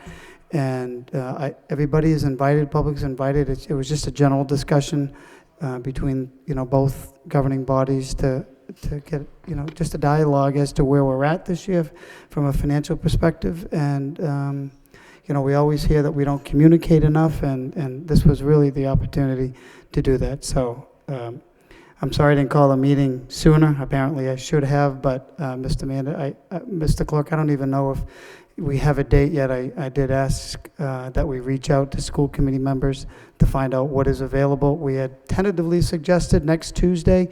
I don't know, Mr. Clerk, if you received response back from anybody yet, but we are in the process of putting together that meeting. We actually have a finance subcommittee meeting of the school committee on the 31st. I think it's a joint meeting of the finance and Lowell High School. I'd have to check my calendar, but that's actually for the 31st. So again, I don't know if anybody reached back to the city clerk based upon that discussion. No. Okay. Well, if Mr. Mayor, I know myself, and I can't speak for Council Broderick or Councilman Donta, but I'm sure we're willing to work with whatever schedules that, even if we want us to attend one of your meetings. I don't want to step on anyone's toes or break any rules, but whatever is convenient, we're happy to meet at any time. Thank you. Councilor Broderick, then Councilman Donta. Thank you, Mr. Mayor. And through you, thank you to the solicitor. I actually think I was one that asked for some type of an opinion or in terms of what kind of ground rules we would need to set. I think it's always a good idea to gather information. And I think that's the intent of the motion, and that's why I supported it. And I'm on the Finance Subcommittee, and I'll certainly attend the meeting. I would not likely support any type of non-binding monetary recommendations. Personally, I'll just state that now. I don't know how we're going to handle it, at a subcommittee meeting, but I'm going to just throw that out there now. That's their jurisdiction in terms of how they spend the money, and I'm not going to profess to be able to sit at a 1 or 2 hour meeting and tell them where they should cut or what I think is important. That's their job and their jurisdiction, but I think it certainly could be beneficial. I know that there's oftentimes sometimes a lack of communication or miscommunication in terms of what the needs are and what in this instance what the cuts are going to be, and maybe it makes sense to have a meeting after your finance subcommittee with the schools, Mr. Mayor, and I don't know if we should get some more information from the manager in terms of what our budget looks like, or we could have several meetings as this progresses, but I think it certainly could be helpful in terms of opening our eyes to what the needs are on the other side. And not to create side, probably there's a bad use of words here, not the other side, but on their in their shoes, on their board, what they're dealing with, what they're looking at cuts, and what the significance of those cuts are going to be as we move forward and deal with things that came up this evening in terms of the trash, the yard waste collection and things like that. That these things all have to be brought together, and I think sometimes we look at certain items and votes in a vacuum, and this I think could be a way for us to maybe take a look at the bigger picture in terms of the entire city, not just the city side, and the impact of each vote we take. I think can have a bigger impact on the overall picture. So I think we should have at it and find out as much as we can. So thank you. Thank you, Councilman Donta. Yes, I do appreciate the guidance from the solicitor. It's good to have. Having been on the school committee, I understand some of the differences between the two sides. And I agree with my colleague, Councilor Broderick, that I don't foresee us making any specific recommendations to the school committee or expecting them to make any for our side. It's mostly just an opportunity to communicate, understand what the challenges are on each side and where the stakes are for each side. There are maybe a few costs that appear on the city side, even though they're related to school side, that we'll want to iron out and understand what that number is going to be as far as maintenance of effort. There are expenses on the city side related to that to reach that maintenance of effort number, and we just want to make sure that we as a city do reach that in our obligations on the city side to get the overall number for the city as a whole. Thank you. Council Mercia, then Council Caulfield. Well, I just wanted to speak after everybody does their report. Oh, I'm sorry. Did you have anything on this issue on the, okay, yes, Council Caulfield. Thank you, Mr. Mayor. With the 4% cuts coming from the state, local aid and so forth, I think this is a very wise and prudent motion, and to create a dialogue with the city council, finance subcommittee, and the school committee. And we all realize that we might be the governing body, and once the school department receives that budget, we have no say in that budget, how they cut the budget, who they cut in the budget, etc. But from what I understand, and Mr. Mayor, Mr. Manager, correct me, the school department could be looking at close to $6.5 million in cuts with the cut in local aid, the Chapter 70 money. So, and that's what I get right from the superintendent of schools, because if Chapter 70 money was level funded, they're automatically $3 million short. So with the $4.1 million cut in Chapter 70 money, we're talking some serious cuts here. So I think it's very wise to sit down with the school committee and the council to create a dialogue and let the manager know and let everyone know where the feelings are coming from and how you're going to address this serious cut in local aid. Thank you. Thank you. Again, I wanted to just, again, bring that to the attention of my colleagues, since it was in response to a subcommittee request. So that being said, I'll recognize Councilor Mercia for another subcommittee-related item. Yes, and I think that the chairperson of the flood subcommittee will hold a meeting next Tuesday at 5:30, March 30th. I think that was the plan, that we were going to get together following the federal court appearance. Is that correct? Which is this Thursday. So I think the intent was to get the flood subcommittee together for that, for an update from the manager and the solicitor on, I was going to say the outcome, but chances are there won't be an outcome after the case is heard. Is that right, Mr. Manager? Or at least we can give an update rather than get into it. That was the intent. And there were some other concerns that have come up from the folks in the Beaverbrook area that they would like to participate. They'd like to be heard. So maybe we can take up both issues at the same time. Which will be next Tuesday, March 30th at 5:30. Yeah, in that's the fine. council chamber. That's Thank okay. you. Who's the other side? Oh, Council Murphy, is that all right with you? Okay. So we'll do that. If that's, is that amenable, Mr. Manager and Madam Solicitor? I don't know. I don't know how much you'll be able to tell us, but at least we can update the flood people, which we told them they would do after that day in court. Okay. Council Broderick on the issue. Thank you. On this particular issue here, obviously I'm all for the meeting and the update. There's talk of some new issues. I think as a council, as a body, we need to be aware of that these issues should be referred from the body to the subcommittee, and I'm going to support sending them, but the issue that I have here is I don't know what those are, excuse me, and the purpose of taking a vote is so we are all aware of the same information, the same issues. I'm not sure what these new issues are over Beaverbrook, but, and again, I'm going to support bringing them in, but if we could get some information on them ahead of time so that we're all on the same page, and Mr. Manager, have an understanding of what we're going to be discussing. I have to admit, I don't know exactly what these issues are, but Mr. Belay contacted members of the flood subcommittee, and he wanted to meet, and I thought the best way to do it is at a subcommittee meeting and not privately, and he agreed. So I suppose I could find out exactly what it is. It's relative to the New York. As far as I know, the New York Street, and I really don't know the whole story, to be honest with you, but knowing that we're going to have a flood, I know Council Mercia may have more information than I do, but it's relative to the portable dam that was put up. Is that right? Does anybody know? Well, I guess Mr. Boulay wanted a very immediate meeting, but not a subcommittee meeting. And then on second thought, we referred this to the solicitor to see if we might be violating some rule here, which of course we would be. So we kind of have an emergency situation with residents on a particular street, New York Street, concerned about flooding issues, and so we're going to have that subcommittee. And I know what Councilor Broderick is talking about. In order to do such a thing, we're supposed to bring forth a motion first and then refer it to the proper subcommittee. But in this case, we were asked to do something immediately, and we tried to, do the best we could, but. Councilor Broderick?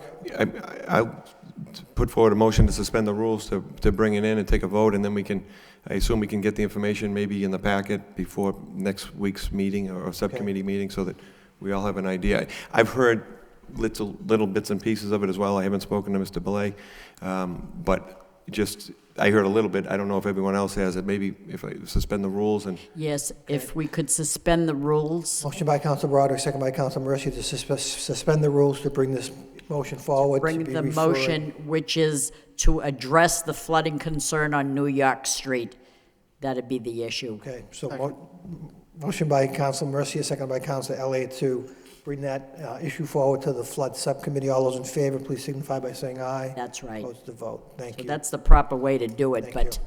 when someone is concerned beyond belief, you kind of want to do something immediately. And so I don't want to violate any rules, but so we did it properly. Okay. Thank you. Thank you.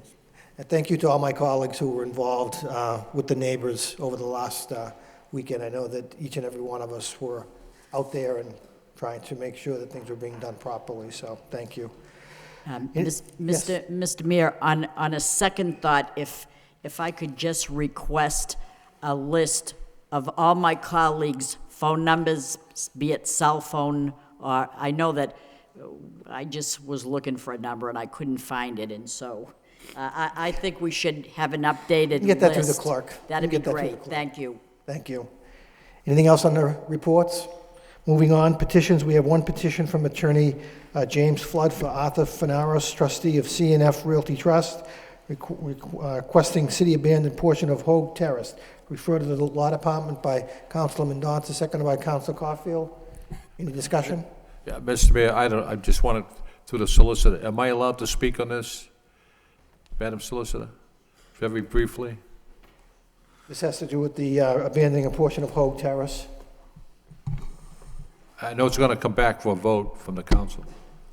Right. I suppose if you had a comment or a question, I'm not... I just want to comment that Yep. that Hogue Terrace, that building, that structure, has been an eyesore and just horrible for the Lowell Highlands neighborhood, and it would be beneficial to everyone who lives in that general vicinity if this came forward. So I don't want to go any further. But. Thank you, Councilor. Councilor Mendonça?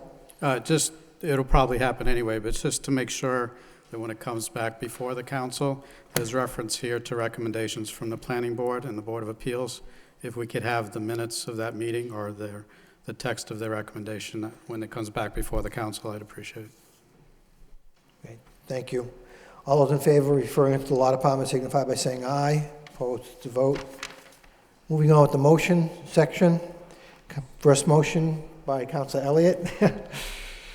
City Council requests the city manager have the solid waste inspector report on the number of 21D tickets processed and pending. Seconded by Councilor Caulfield.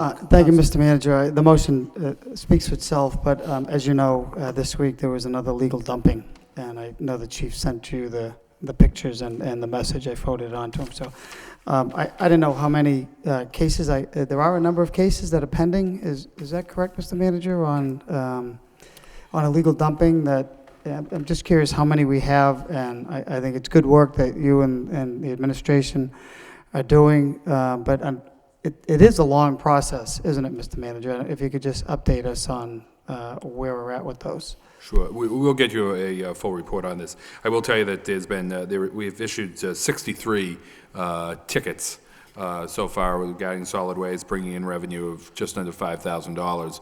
And that's been, 2/3 of those have been since January. We spent the first year of the program, of our solid waste program, more on an educational mode, and I think we gave the council a report back in January to that effect.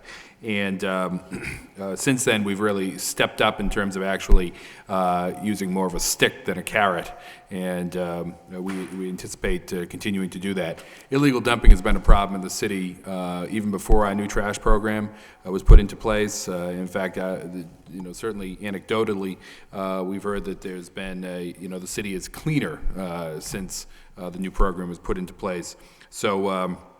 But illegal dumping does occur. We did just recently have another case that we solved regarding illegal dumping. That's a little bit different than just a violation, the standard violation of the trash ordinance. But we'll get you a more comprehensive report. I will say that we are anticipating giving the council a report on the 1-year anniversary of the new program. I know that Councilor Murphy has asked me, informally, what's if that's something that's coming, and I have indicated that it is our goal to get a full report to the council probably within the next 15 to 30 days as to where we've been and how we're doing, and any recommendations of ways that the system can be improved. Is there any way, Mr. Manager, to streamline the 21D process? I mean, I know you have to go through legal procedures, and it's different than just writing a ticket on a vehicle, so to speak, but I'm sure it's a frustrating aspect for you and the solid waste inspector on anything that we have, whether it be through the 21D process or any action that we take that requires the courts getting involved, can be very time-consuming, lengthy, and we have zoning issues and code enforcement issues that happen on a regular basis. That residents see a violation, they notify us of a violation. We go out and we cite the people in one form or another, and something isn't done immediately. People assume that the city isn't doing anything. In fact, most of the time, we are doing something. It's just, as you state, it's a very lengthy process going through these systems. But we are exploring a number of different ideas and options. We've actually had some meetings, staff meetings on this just recently, to ways to put some teeth into what we do and to move things along. And hopefully we'll have some recommendations in the very near future on that. And just briefly on the illegal dumping, there was the one that I saw was at the it was in a remote area right next to the Rourke Bridge. Someone just pulled into the soccer field. It looked like they literally just backed the pickup truck. It was clearly a bathroom remodeling job, because there was a garbage can full of tile, a sink, a cabinet, and a toilet, as well as some other things. So there are a lot of those cases, and we do have cameras up in certain locations of the city, and there are some cases that we're about to prosecute, right? Exactly. Or in the process? We've had some cases that we have prosecuted. We have some cases that we've investigated, and most recently we found a case that we solved a situation that we were able to cite the person. They expressed a willingness to pay the fine and get it over with, rather than go through criminal prosecution. So we do have some success. As I said earlier, we've had illegal dumping in the city really forever, but. And we continue to have that, but with the solid waste inspector and other actions we're taking, I don't have an exact number on how many cases we actually have had of that, but we're continuing to go out and do our best to. Is there a number if residents see, something take place and they can get a plate or something? Because some of these are out of town, right, Mr. Manager? Absolutely. If people see something, they can contact any number of offices. They can contact the city manager's office at 978-970-4000. They can contact the police department. They can contact the Department of Public Works. To contact the health department. Any of those offices would be able to help people. Thank you. Thank you, Mayor. Councilor Mendonça? Just a brief question for those that might not know. My first take on this is, what's 21D? Is that just illegal dumping? That's solid waste in general? If through the mayor, if the manager or someone could. It's explain. actually it's a section of the Massachusetts general laws that provides for ticketing, of any code violation or any ordinance violation at a municipal level for a non-criminal disposition of that particular matter. It's something that's been used with great effectiveness in a number of communities. It was not used as extensively here in the city up until a couple of years ago, and we're trying to really, gear that up to more effectiveness. And again, we have a number of ideas that we're exploring right now to make that happen, but that's what 21D refers to. Do you have any solicited? Did I address that? I concur. Very, very good. I appreciate the explanation, and we certainly want to do whatever we can to deter this dumping, because the residents that live around these areas certainly don't want to see it. Neither do any of the rest of us that drive by some of these areas. So appreciate the effort. Thank you. Any other comments on the motion? All those in favor signify by saying aye. Opposed? It's a vote. Thank you. Next motion by Councilor Elliott. City Council requests the city manager update the council on the status of the dangerous dog ordinance and address the issue of unleashed dogs in the area of the city reservoir. Second by Councilor Mercia. Councilor Elliott. I think there were people registered to speak. We do have I believe two people registered to speak, and I want to thank you for your patience, those of you that are here to speak on this. So I'll have the clerk recognize you to come forward. Just give their address. Mark Lynch, I believe, is registered. Thank you, Mark, for being here. Not a problem. I wish it wasn't. It's empty, I guess. I brought pictures also. Those were taken by a concerned citizen who happens to live near the reservoir. I have emails dating back over 3 years cautioning members of the Lowell Police and city government on the inherent dangers posed by unleashed dogs of all kinds, big or small, throughout the city. Last summer, I myself was charged in my own yard while doing yard work by 2 chihuahuas. Now, it does kind of sound funny and it makes for a good story, but I also know that dog bites hurt, whether it's a small dog or a big dog.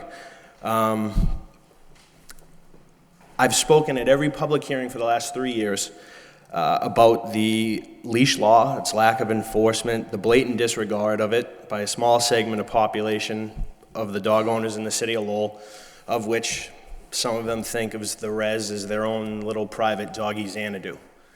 It's not, and I will continue to come to every public hearing and wait for 2 hours or more to speak for as long as I live in the city or this changes, whichever happens first. I have plenty of patience.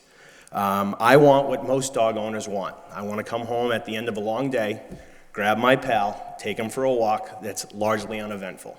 Nothing more, nothing less. But every spring after the thaw, as I leave my house every morning or every afternoon when I get home, I have to wonder if today is the day I have to break up a fight because of a lazy or ignorant owner. I have to worry, is today the day that me and my dog get tested? I shouldn't have to think this way. I shouldn't have to legally obtain mace and keep it on my person in the event an unleashed dog decides it wants to fight my dog. But as of last week, upon hearing what happened to my friend Jen and her dog Bean, that's exactly what I've done. That is my lawful reaction to other people's actions. To not only protect myself and my wife, but our 2 dogs, and in the interest of full disclosure, like I said, Jen is my friend. I also know the challenges of owning a dog up on Christian Hills. I lived there most of the 31 years I've been alive. So when I heard what happened to Bean and Jen last Tuesday night, I knew I had to do something. So I contacted Councilor Elliott and asked him if we could, see where we stand on the dangerous dog ordinance.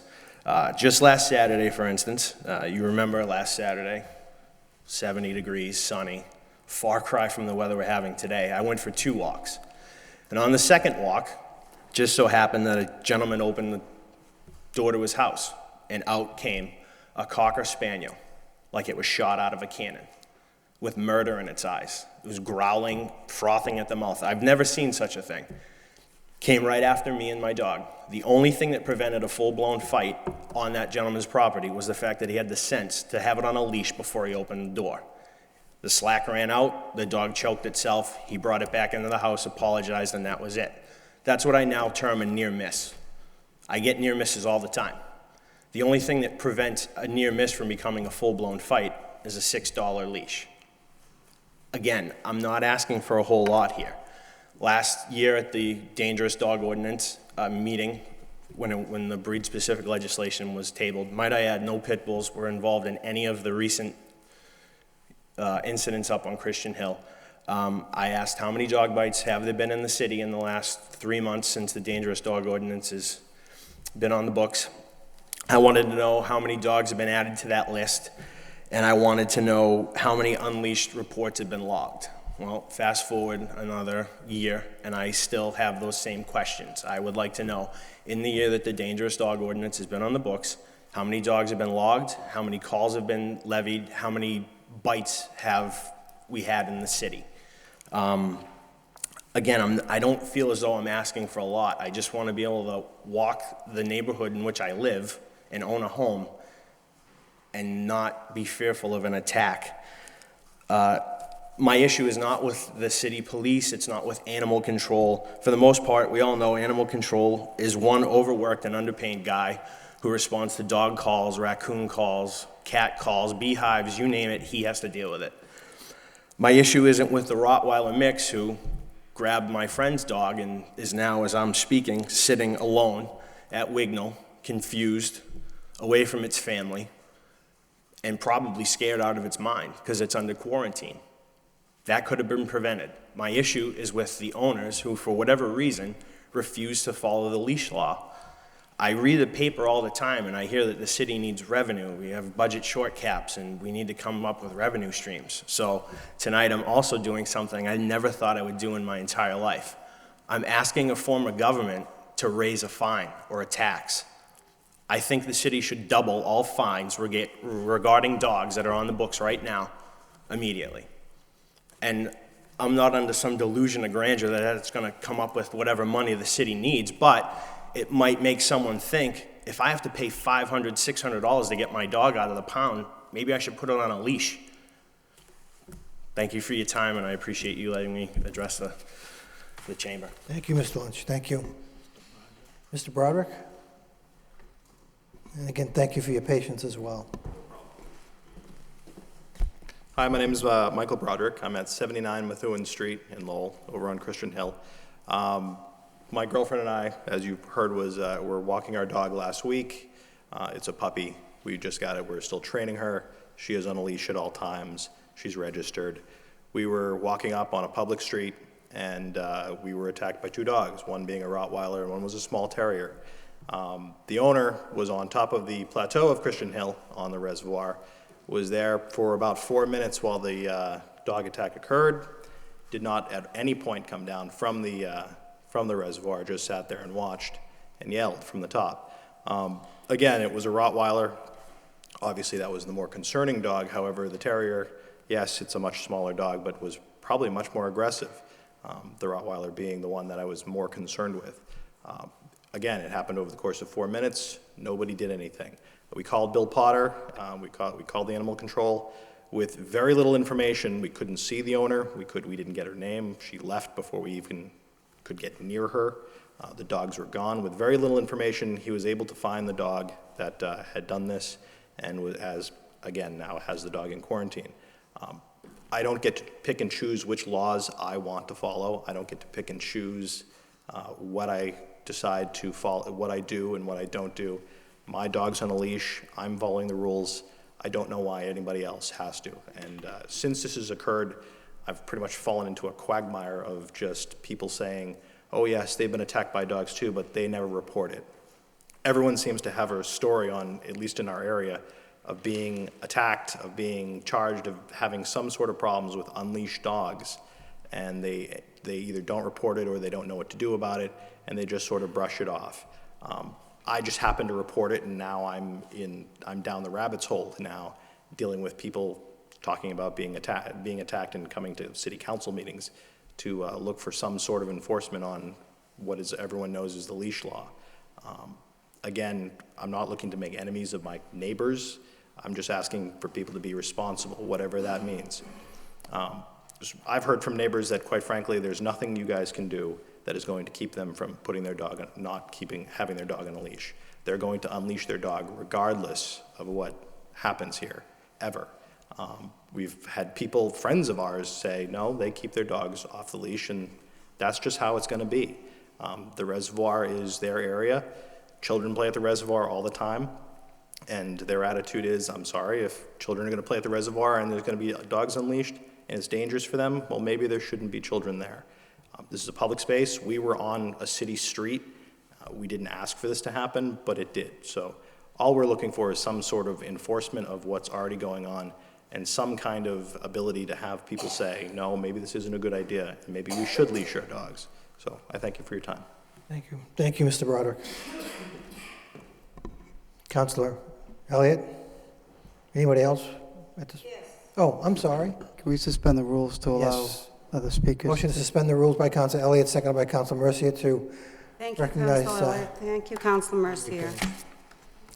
I'd like to read a letter from Pat Hunt. She's the president of our Centerville Neighborhood Group, and also a small note that was sent to us from another neighbor. Dear City Council, thank you all for considering tonight's proposal before you to align animal control under Lowell Police Department. As a neighborhood group, we feel that making this change will encourage positive enforcement of the city's dog ordinance and offer continued support from the LPD for animal control officers to do their job well, and hopefully add more animal control officers to support a city of this size. Currently, the city has 2 individuals working to curb all animal issues between the hours of 6 a.m. and 3 p.m. However, enforcement is the city should be available until at least 7 p.m. or 8 on some evenings. Centerville experiences continuous issues with unleashed and unrestrained dogs plaguing the John McDermott Reservoir, Gage Field, and McAuliffe School grounds, and McPherson's Park. This situation is totally the fault and irresponsible behavior of dog owners. While it is understandable the city needs to focus on the issues of unrestrained, unleashed pit bull dogs in the city, all dogs, regardless of breed, unleashed, unrestrained, and running in packs, pose a significant threat to all residents and also a danger to dogs that are leashed.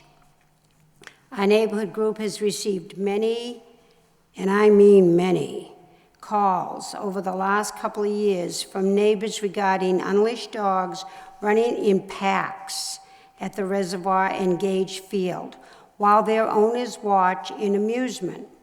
I mention packs because that is what dogs do. They run in packs of 3 or more. It doesn't matter how sweet and gentle your dog is when it's running around chasing in groups of 3, 4, 5, 6, and 7. I personally received a call 2 weeks ago, 7 dogs loose on a Sunday at the res. It is a pack of dogs, and it is dangerous. Dog owners with unleashed dogs exhibit behavior with total disregard of public safety for residents and domestic animals and public health, and disrespect for animal control ordinances, which requires all dogs be leashed and curbed. Unleashed dogs are intimidating to the general public, and someone is going to get seriously hurt. Please consider a confrontation for an owner walking a leashed dog with that of an unleashed dog.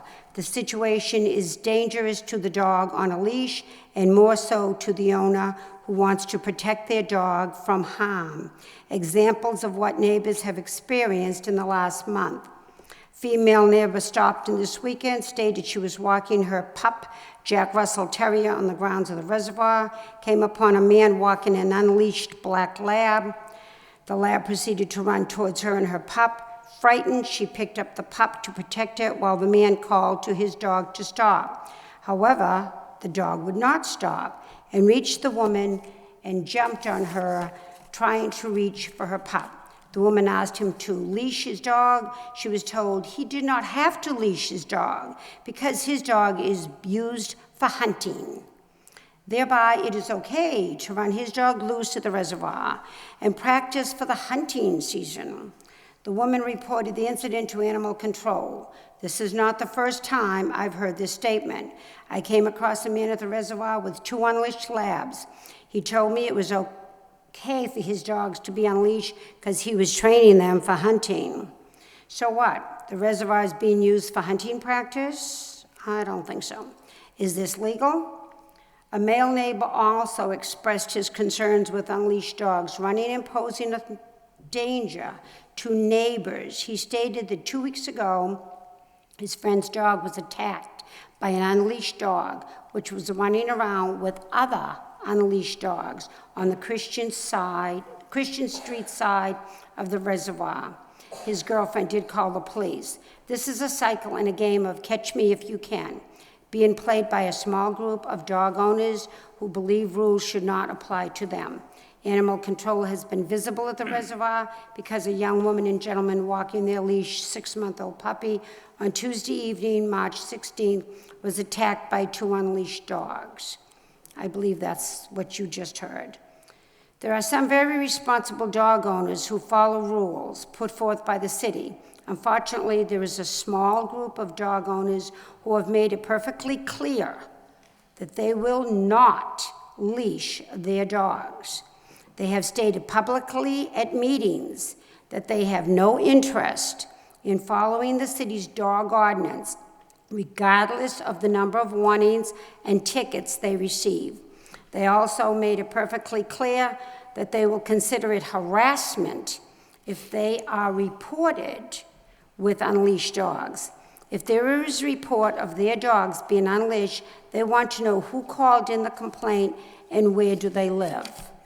Gage Field, McPherson's Park, and the reservoir is unsafe for joggers, children running, children flying kites, children playing ball, families with young children, and elderly when children are not properly secured, as well as contaminating the soil because, in most cases, dog feces is left on the ground. The city ordinances are clear: leash and curb all dogs on public property, and dogs are considered at large and dangerous and vicious. This was amended 12/23 of 2008. If they have 2 separate occasions within 12 months observed being unrestrained or uncontrolled off its owner's premises. At large, it is off the owner's premises of its owner and not under the control of owners by leash, cord, chain, or otherwise. I realize that was intense. I'll give you this one real quick.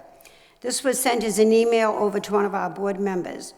Hi, I had occasion this weekend to chat with another resident who had no knowledge of ordinance on the activities of CNAG and wondered what to do about the unleashed dogs at the res. She is out daily with a small dog, told me she always hopes for the best, but she's geared for the worst as she tries to work her leashed pet in peace.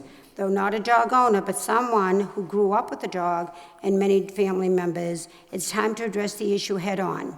Many of the dogs I have observed leash-free at the res and around Gage Field are the higher poundage range, have great teeth, let alone big paws. Thus, any interaction with folks who are not familiar with these can be quite intimidating, particularly if the handler keeps saying he or she is being friendly, while the dog keeps running towards you. This indicates to me that the walk of the dog clearly does not have the level of control on the activity of his or her charge that is often represented for those who advocate for leash-free areas. I believe that's it. And that much gives you an idea of what we've had. I thank you very much for all your time and efforts. Thank you. Thank you. Hi, my name is Elizabeth Baldwin. I live at 45 By Street, Lowell. I'm sorry I didn't register tonight. I was told this would be public.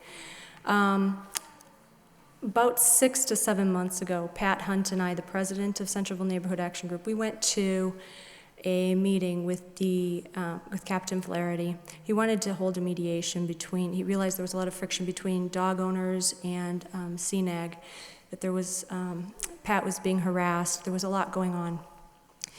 We went to this meeting, and what happened was a lot of screaming, yelling. Pat was actually, one of the men had to leave the station because he advanced on Pat in a threatening manner. The intimidation that has gone on has been incredible. Pat gets notices from a lot of neighbors about things that have happened to her, and she reports these things. The residents themselves are afraid to report it. This group of people who are allowing their dogs to run unleashed are so, I don't know what's going on. They're so contained in their powerful sphere of impenetrability. I don't understand what it is.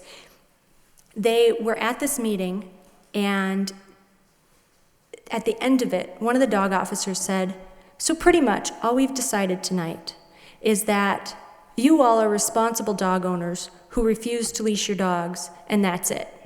And Pat is not allowed to report any more of you, or that will be considered harassment." Yes, they said. Okay, that's how the meeting ended. Nothing has been done since. The neighbors call Pat. She says, "I'm sorry, I can't say anything. You're going to have to call it in yourselves." They said, "Forget it. We see what you went through. We're not calling." So this continues to happen. We really need to address this. Children, their parents won't let them play there. If you've ever talked to a plastic surgeon, there's a very good reason for it. These people think their dogs are very friendly, and they very well may be.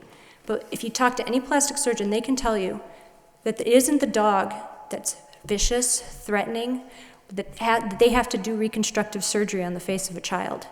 It is the family pet who's never acted out before. And they don't know what happened, but a bite mark on a child. A dog's face is almost level with a child's face, and that's where they go. Disfigured for life. We need to do something before somebody gets seriously hurt. Thank you. Thank you. Councilor Elliott. Thank you, Mayor. Nobody should have to live in fear of a dog or a dog owner. It's a right, and it's everybody's right and a privilege to own a dog and live in the city. I'm a dog owner.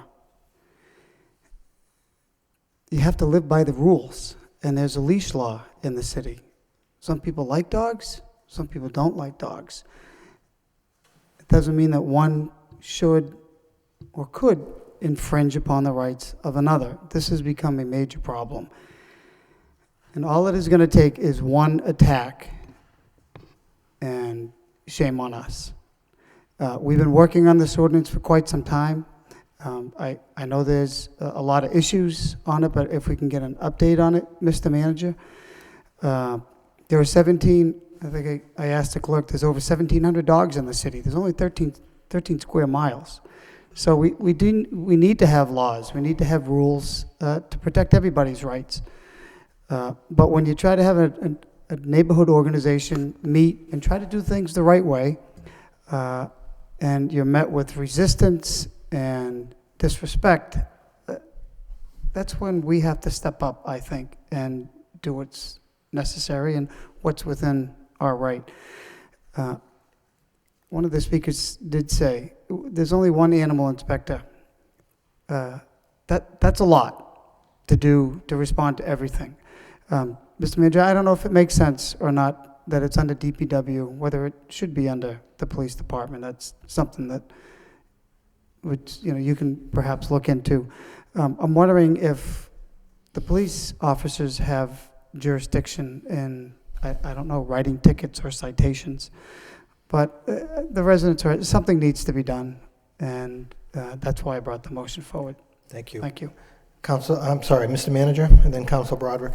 If I may, just in response to a couple of points, Council, you mentioned the work that's being done on the dangerous dog ordinance, and I think that the committee that's been working on that has been meeting, has been taking on a difficult challenge. I'm not sure if this necessarily is an issue that relates to that so much as it's an issue that relates to the ordinance on the books. And the ordinance on the books is very clear that a dog should be leashed.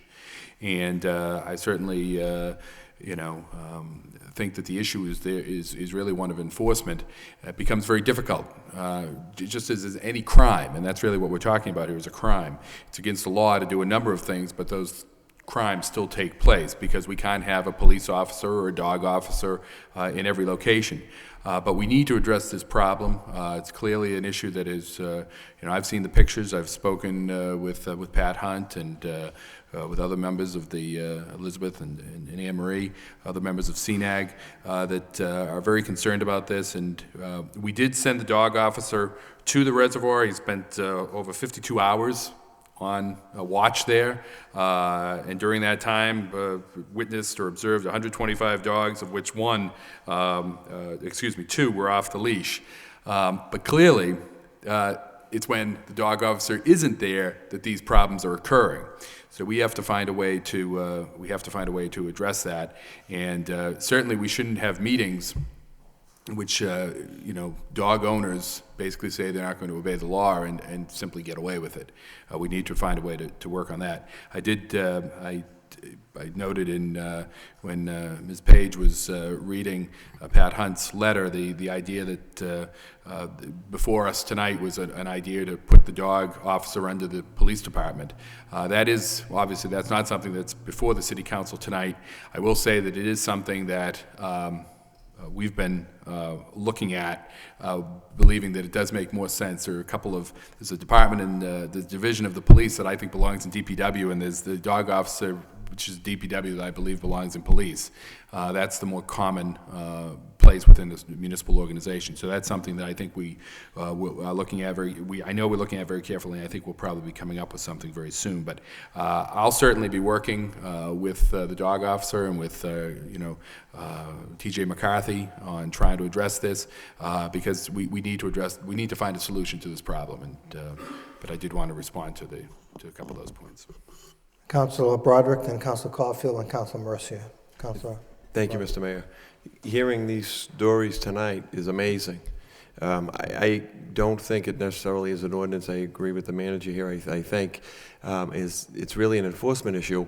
And the fact that someone thinks that they can just decide they're not going to follow the law because maybe it's not a criminal offense, I would suggest maybe we contact the DA's office and find out at which point does it become harassment. If it's a known issue or a known problem and it's a threatening, and this is a dangerous situation. At what point does it become harassment? And we should have our dog officer maybe over at the police department or have a police officer up there to help enforce. If we have a meeting with the police, and I'd like to know, Mr. Manager, maybe we get a report as to what the city's information is, not position, but information is on this. There was a meeting and people just told the police officers, we're not going to do it. What's the next step? At what point do we say, well, you don't have the right to have a dog in the city? Go somewhere else. It's that simple. You're not going to ruin the entire park or parks in the city because you decide you don't want to follow the rules. And at some point, we have to take a look and see what step when that occurs, and I think that's the only thing we can do. We have to enforce the laws. I don't know, and maybe we have to change them a little bit. I'm not an expert on that. We took this up a year and a half ago or so I'm not going to pretend I'm an expert or I remember everything that the procedure for this, but there's certainly got to be some way to enforce these laws so that people, with children or other dogs, everybody else who's entitled to go and use these parks can go and do it. It's not just over in the res. There seems to be quite a bit of issue over there, and it seems like it's blown up a bit into the McCoys and the Hatfields. But certainly the city's got to be able to enforce these ordinances, or else we're going to have real problems because you can see it's already escalated, and if people are going to feel threatened and be discouraged from reporting and and in trying to protect their neighborhood, then, you know, what does that tell us about what else may be going on? And we expect participation in neighborhood groups to keep us informed. As we say, they're the eyes and ears for the council and for the police department and so on. So I think, we have to take it to the next level, whatever that is. And I would look to the manager and the solicitor, the law department and the police department to let us know, but certainly this can't continue unaddressed. And not that it is, but it needs to be stepped up, I think. Thank you. Thank you. Council Caulfield? Thank you, Mr. Mayor. This council, the manager, the mayor, has heard testimony from 2 residents walking the dog on a leash, and their dog was attacked, and possibly even they could have been attacked. Anne Marie Page read an alarming letter to this council, and the word intimidation. I don't like that word. I don't like people who use it. And from what I can see, this part of Centerville is being intimidated by a handful of people. And as Council Broderick indicated, you have to follow the law. And there's no doubt in my mind, those dogs that are running loose aren't probably even licensed either. And the dogs that are on a leash are. So, Mr. Manager, I suggest that we have, one dog officer? Is there any way of giving that person some extra help? Well, it's certainly a challenge in these times, but it is something we're exploring. This is a challenging issue. I understand. And I have one question for the clerk. Mr. Clerk, what is the fine if the dog officer picks up a unleashed dog and the dog is unlicensed? What's that fine? What's that constitute? In most cases, it comes to $150 total. $150. Mr. Manager, we're fining people $150 for blocking an intersection. These people have come here tonight at this podium and indicated their animal is threatened, and so aren't they. And throw in the word intimidation with that. And if people in this city are thinking, well, we're not going to obey that ordinance, we're not going to obey the law, $150 will certainly get their attention. So I suggest we put some more people on, bring those dogs in that aren't licensed, they're not on leashes, and those people who say they're not going to follow the law, they rapidly will after that. Thank you, Council. Council Mercia? Thank you, Mr. Mayor. This tonight was the most perfect example of what I've been talking about day in and day out. We, as a council, can set ordinances, we can retool them, rework them. There is an ordinance that says your dog should be leashed, but it's not being enforced. I don't know what the story is with that. It's,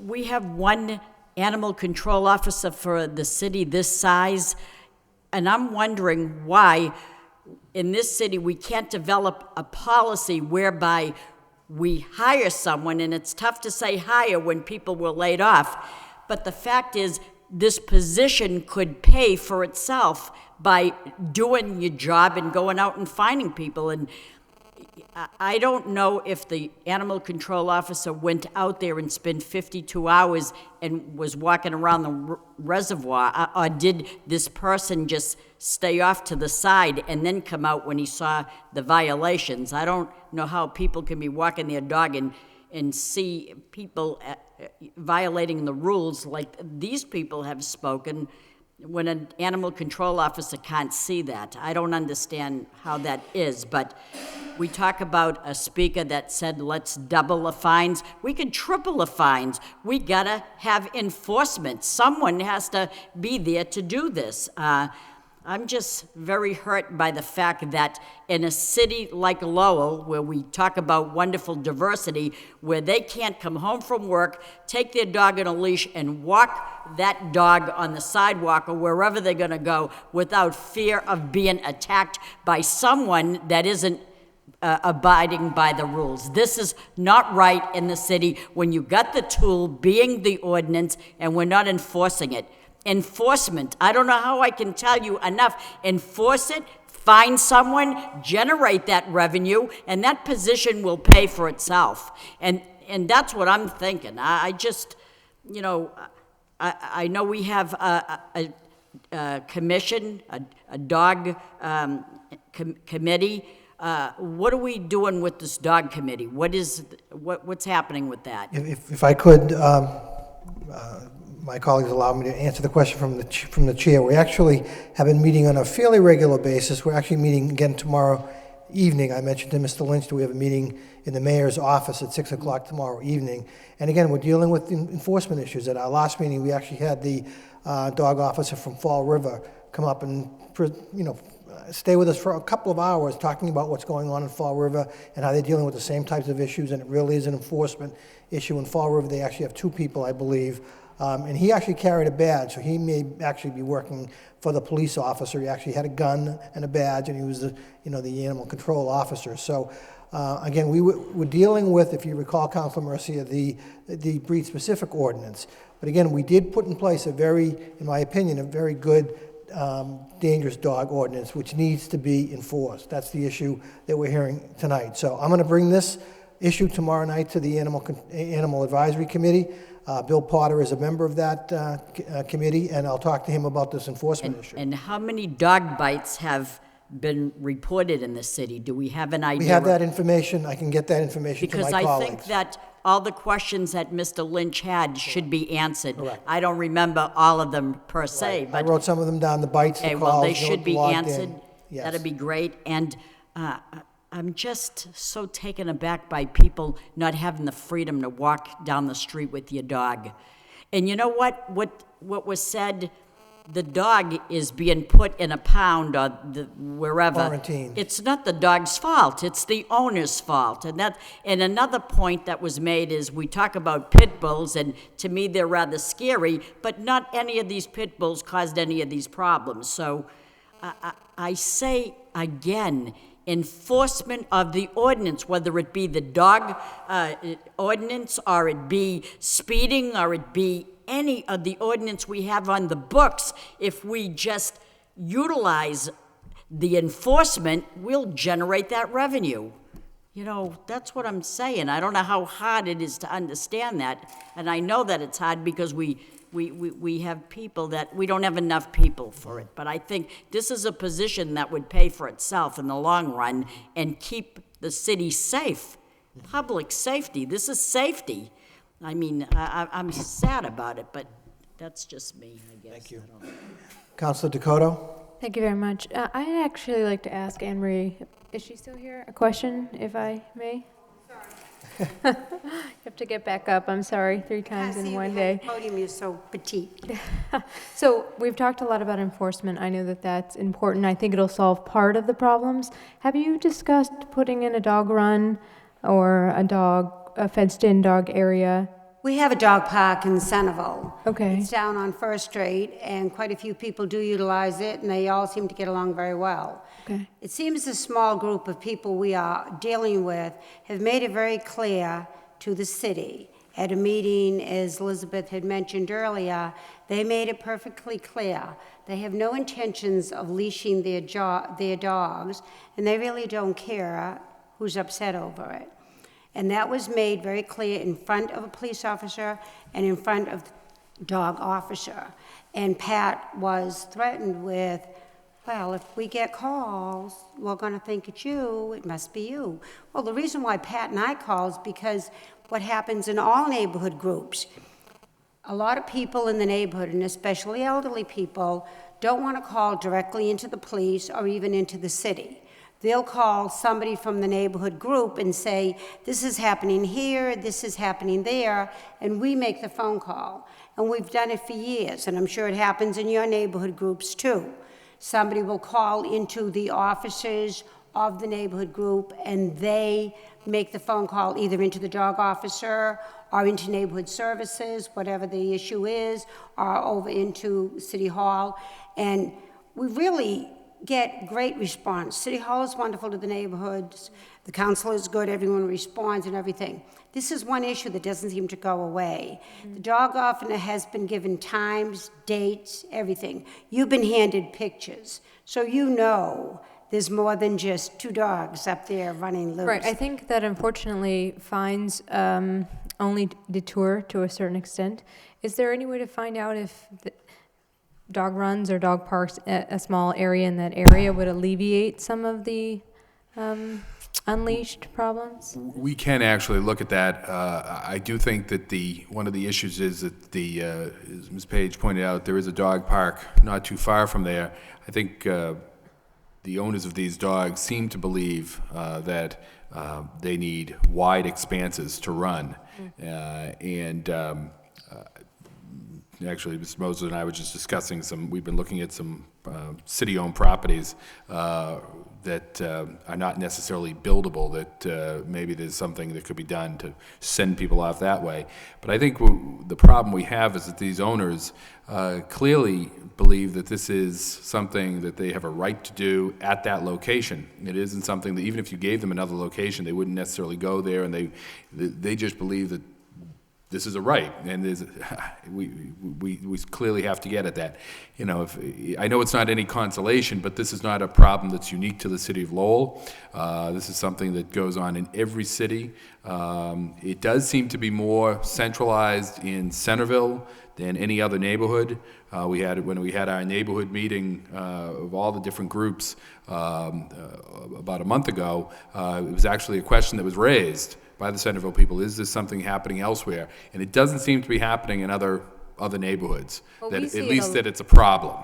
Yeah, excuse me, I'm sorry. I see it a lot where I live on the Lawrence Park, but I just think we're maybe not as organized, so we don't call as much about it, but I do see it a lot where I'm at. Okay, thank you. We do have a lot of parks, and we have a lot of playgrounds. But I think if we had a long dog run along the canal, people with larger dogs would be happy to put their dogs in there where they could just run back and forth. The majority of people that we have an issue with live close to the res, so it's very convenient for them to come out with their dog. I mean, I've owned dogs, and I've owned very large dogs in the past, but my yard is totally fenced when the dog's loose. We did have one dog, mailman didn't lock the door, she's out born free, singing, gets arrested, and I have to send my husband out to bail her out, and rightfully so. And it was expensive, she didn't do it again. But I mean, it's right, we have a leash law, it's a very good law, and a leash law not only protects little dogs, other dogs, and people, it protects all dogs. Your dog is safe if your dog is on a leash. It's not so apt to get hit by a car. So it's a win-win situation for everyone, but I agree with Councilor Mercia. Enforcement is it. I agree in doubling your fees, right? Because if you double the fees, I mean, I don't know how it works, but I know if I could, I say to somebody, we'll split the fee. You see how many dogs he picks up. Thank you. Thank you. Thank you. Anyone else? All those in favor of the motion, please signify by saying aye. Opposed, vote. Next motion by Councilor Mercier. Request the city manager address the hole in the sidewalk and place Cedar Court on the repaving repair list. Second by Councilor Caulfield. Councilor Mercier. Thank you, Mr. Mayor. Some time ago, Councilor Caulfield had a motion about Nelson Street and the deterioration of that particular street. Well, I don't know how this motion is worded here, but that's not the way that I made this motion. For one thing, there are no sidewalks on Cedar Court. It's not a depression in the sidewalk, and it's not a depression at all. It's a little side street that is home to 5 houses, and the condition of the street is deteriorating so rapidly, similar to Nelson Street of a few weeks ago, that the street looks more or less like a driveway.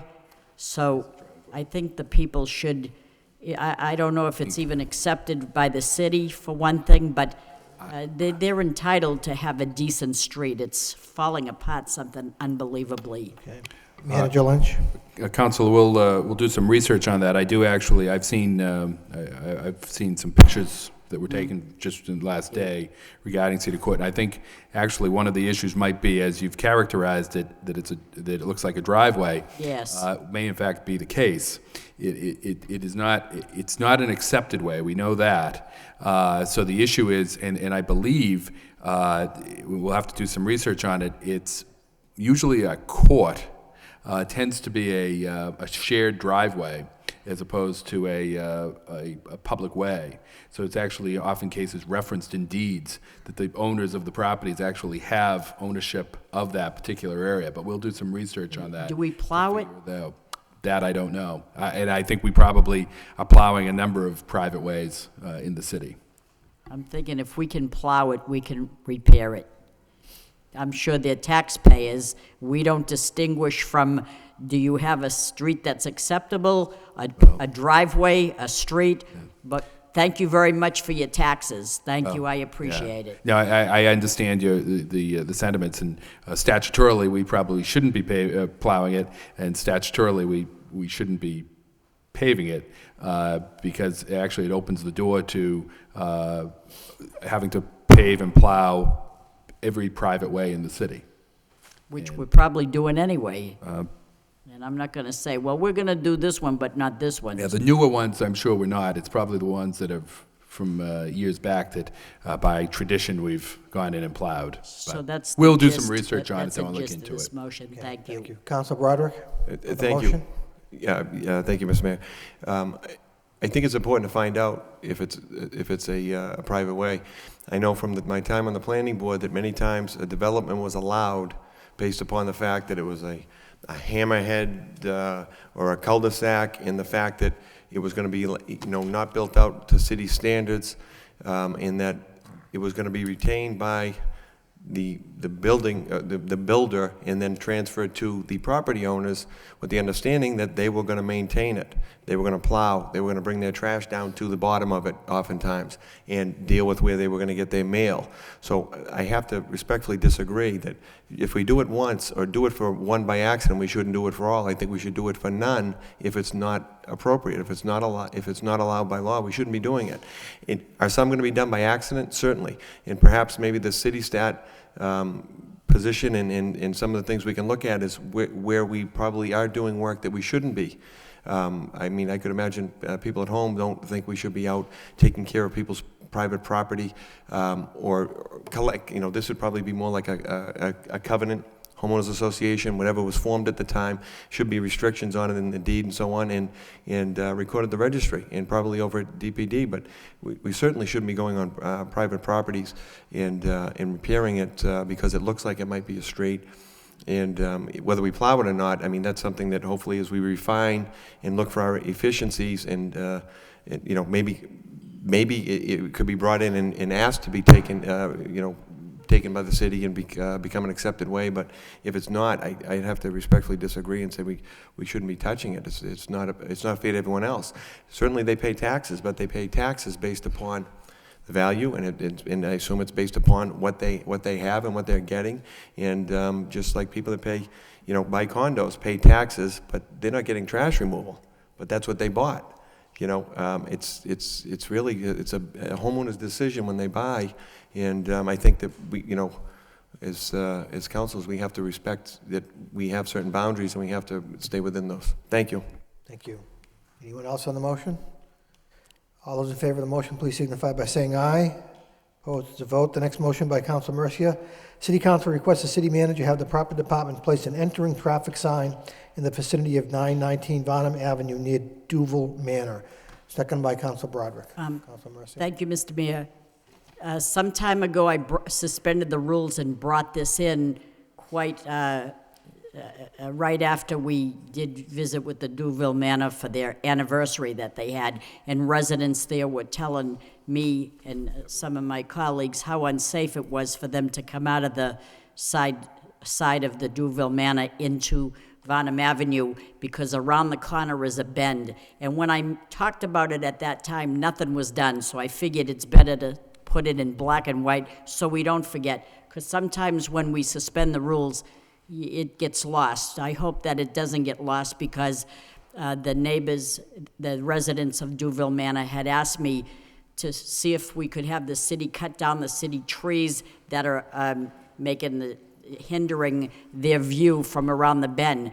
Having said that, it's not city trees. Those are on private property, and when they were saplings, the people could look around the bend and see, but now they're outgrown. So I think the only way to get around that is to put some sort of signage around the bend alerting people that there's a blind way or slow down emerging traffic or whatever, some sort of a sign in front of 919 Varnum Avenue so that when you alert drivers that there's a dangerous, dangerous, some people are coming out of there and it's dangerous, so slow down or something to alert drivers of the hazard of people emerging out of that area. So that's the gist of the motion, and I didn't hear anything or see anything, and that's why I made the motion again. Okay. Councilor Elliott? Thank you, Mayor. It's a good motion because it's a dangerous curve, and it's right at the intersection of Old Ferry Road. And I'm sure might have been a buffer requirement at the planning board when that development went in, because there's 6 units, six condominium units, and then there's a street with single-family homes. So I understand that there's, those pine trees are on private property, but if it's a public safety hazard, couldn't we contact them? And it must be the condo association that is responsible for them. Maybe they really need to pare it back. I'm not saying not put a sign there, but the solution to that curve is to pare back those trees. So. That's really the issue, but I don't know where we stand legally to make that condominium. I mean, Madam Solicitor, is there? I mean, if it's a public safety hazard, does the city have any jurisdiction? I mean, we should try to work with the condo association first, but. We can, safety issue, is there anything that we can do to? We can work with the engineer's office, and once we get all of the facts with respect to the trees, even though they're on private ownership, we'll take a look at the issue in terms of what potential enforcement action. May I just say that the condo unit is at 933 Varnum Avenue. That's the condo unit, 933 Varnum Avenue. However, if we put a sign, if we put it in front of, like in the area of 919, that would give adequate warning to the hazard around the corner. That's, okay. Thank you. Any further discussion on the motion? All those in favor signify by saying aye. Opposed, it's a vote. Next motion by Councilor Caulfield. City Council requests the city manager have the fees waived for the removal of extra trash in the areas affected by the flood of March 15th. Seconded by Councilor Mercia. Thank you very much, Mr. Mayor. I spoke to the manager prior to the meeting, and I, for one, and the manager and everyone on the council, we don't want an open door policy for everyone to do the spring cleaning. Just those homes that were affected by the flood, and Mr. Manager, there's about 10 homes in my neighborhood who had 2 feet of water in their basement. Hadley Street, Pratt Avenue, Laureate Street, Princeton Boulevard, and the Clay Pit Brook neighborhood. I don't know if they were severely flooded last weekend, and the Rosemont neighborhood, and anyone affected by the Concord River in South Lowell, around the back Central Street area. So that's the gist of the motion, and I was asked to file this motion by one of my neighbors, and I could see why she was just devastated with all the water. So, Mr. Manager? Council, I appreciate you and I did have a chance to speak before the meeting about this motion, and I am aware of the resident in particular. She has contacted the DPW. We've received relatively few phone calls regarding this, but certainly there are a few people that have been affected, and what we're doing is we're setting up a system for those people to, and we'll be publicizing that for people to arrange for some accommodation. I know my neighbor on Princeton Boulevard. She had 30 inches of water in her basement, and she's probably the one who called. But we will work to help you. But as you say, we can't have this be a free for all. Oh no, you can't. We can't allow that. But I appreciate your perspective on this and what we'll do to work that out. Thank you. Thank you. Thank you. I received a complaint and a very good sign for Councilor Caulfield's motion, because this person was flooded so badly and would have to throw out a lot of stuff. So she was complimenting that motion, and I'll give you her name. Great. Thank you. Okay, thank you. Thank you. Any further discussion on the motion? All those in favor, please signify by saying aye. Opposed, it's a vote. Next motion by Council Caulfield. City Council requests the city manager have the proper department address the hole in the sidewalk in the vicinity of Butman Road and Andover Street. Mr. Mayor, the motion speaks for itself. The Second by manager's- Council Broderick. He's already addressed it, and thank you. Thank you. All those in favor? And I'll be quick. We have already addressed this, and anytime there's anything like this, any type of defect, really, as quickly as we can find out about it, we will work to deal with that problem. Thank you. All those in favor of the motion, please signify by saying aye. Opposed to the vote. Motion by Council Caulfield. City Council requests the city manager to report on the status for the Pawtucket Bridge. Second by Councilman Donza. Thank you, Mr. Mayor. This bridge is, if you do any walking around the river, I do occasionally, and this bridge has been sitting there like that now for 3, maybe 4 years, and I just feel that Boot Hydro is just, we're going to let it sit there for another 10 years. And I would like, Mr. Manager, if the law department, I would like to know who is liable if someone should get hit by a car when they can't walk on the sidewalk. And there's many walkathons. I was involved in quite a few of them. And the Heart Walk, the Cancer Walk, we walked for the Indian Temple and so forth. You're walking out almost in the street, and the car's just right by you. And I would like a stern letter sent to NL or Boot Hydro that, first of all, I want to find out who's liable, and if they're liable, make the letter real stern. And that has to be addressed. They just can't say it like that, and they don't. I don't think they care. So that's the gist of the motion. So. Thank you. Any further discussion? Councilman Notza? Yeah, I think it sometimes gets a little bit on the ridiculous side, in the sense it's like having the Jersey barriers before over on the School Street Bridge that were there for like 20 years before the state finally stepped in and decided to do the whole expanse, even over the Northern Canal. And I understand that the Jersey barriers are there to keep motorists from causing or getting into an accident on the weakened part of the bridge, but how long does it take to repair? They need to take responsibility for what they own and get it repaired so we can have a working bridge again over that canalway. Mr. Manager? I agree with both Councilor Caulfield and Mendonça regarding this. We have been working. I will say that we have been getting some cooperation from Manel, much more than I think we have in the past over the last 2 or 3 years, in responding to a number of issues regarding the bridges, the Hamilton Canal project, where they had an important role to play. And, obviously, we're having our disputes over some of the other flooding issues and river issues. But in this particular case, both this bridge and the one over the Northern Canal, the plan is to move forward on, or the hope is to move forward on both of those this year. The one over the Northern Canal up by the university is a little bit more problematic because it has to occur during a period in which school is not in session, the university is not in session. But I do have a report from the engineer that this one on the Pawtucket Canal is intended to be worked on this year, or that's the goal. But we'll get more. We have a meeting coming up next 2 weeks on that, and we'll get more information to the council at that time. And we certainly will work on the liability issue as well. Mr. Manager, could we get a timetable and a letter of commitment from NL or Boot Hydro? We'll certainly do our best on that. Thank you. Thank you. Any further discussion? All those in favor of the motion, please signify by saying aye. Opposed to vote.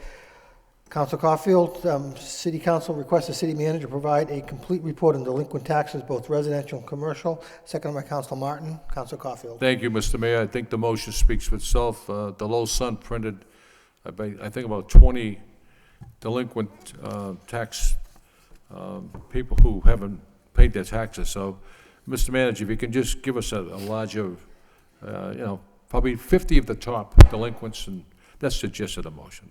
Thank you.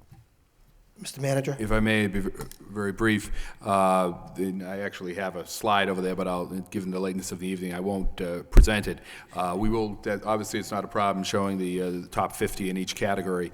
We did provide the council with a report last week that I think you'll see, and I've threw it up there, you'd see that our collection efforts have really stepped up over the last 3 years in terms of our going after the delinquent taxes, particularly this year. The law department has been working quite a bit on this with the paralegal that is assigned to this responsibility. And right now we're tracking, in terms of revenue collected, we're tracking better than we have over the last, I think, 6 or 7 years.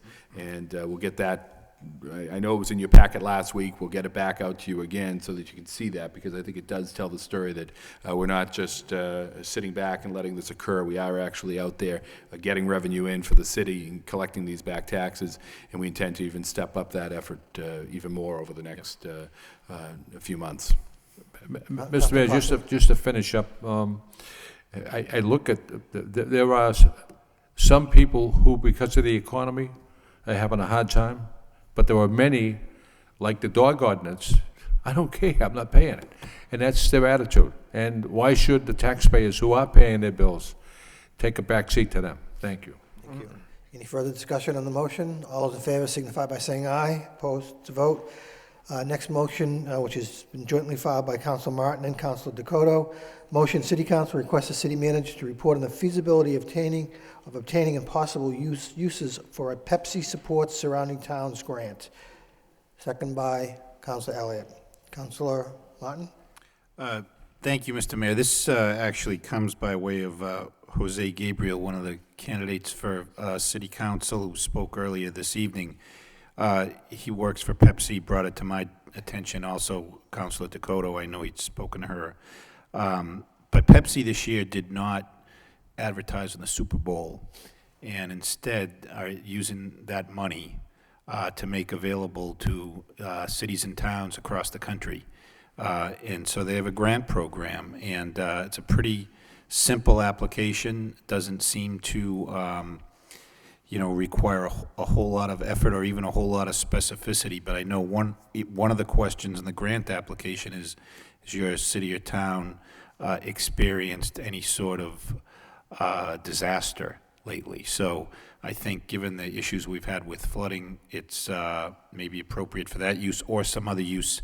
I don't know what the average award is. Have not looked into that, but I did forward a copy of the application to the manager's office, and so that's, if we can take advantage of it, great. That's all I have to say. I don't know if Councilor Dakota has anything to add. No, all set. Anybody else wishing to speak on the motion? All those in favor, please signify by saying aye. Opposed, it's a vote. Next motion by Councilor Mendonça. City Council requests the city manager to have the law department drop the necessary vote to make Bassett Street a one-way after an evaluation by the traffic engineer and input from the residents. Second by Councilor Mercia. Councilor Mendonça. Yes, this is a result actually of a request from a resident of the street who actually wanted the direction of the one-way reversed. When I checked with in the city ordinances, that's not one of the streets listed as a one-way street. So the signs are there, and that'll save us. We just need to move them one way or the other. But I wanted to be sure that whichever way we do set up to go, that it's what the residents want and not necessarily just one. Indication so far is that nobody's opposed to changing direction. It's a very small street. It's also very narrow, so not being a one-way is probably not a good idea. I did speak at the Back Central Neighborhood Group. I think they could facilitate a meeting with the residents one time just to get their input on which way it should go, and then we can make it that way. Very good. Anybody else wishing to comment? All those in favor of the motion, please signify by saying aye. Opposed, to vote. Next motion by Councilor Mendonça. Motion, City Council requests the city manager to provide an update on the number of city-owned surplus properties and the status of each. Second by Councilor Broderick. Councilor Mendonça. Yes, I mean, we've been pushing recently for minimum maintenance for properties throughout the city, and we ourselves need to be a good example. So if we own the properties, we need to maintain them or get them into private hands of someone who will develop them or use the property and benefit the city as a whole. I know of some properties that were previously schools that can get run down after 20 years of not having another use.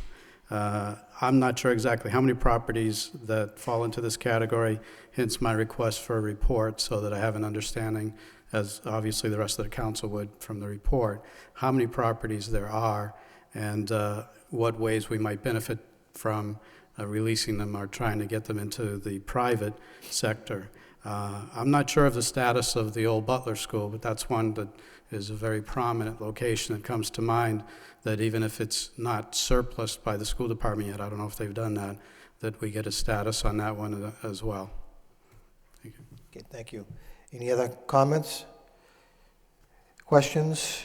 All those in favor of the motion, please signify by saying aye. Opposed, to vote. Next motion by Councilor Murphy. City Council requests the city manager to have the DPD provide disaggregated data on the best retail practices program. Seconded by Councilor Broderick. Councilor Murphy. Thank you, Mr. Mayor.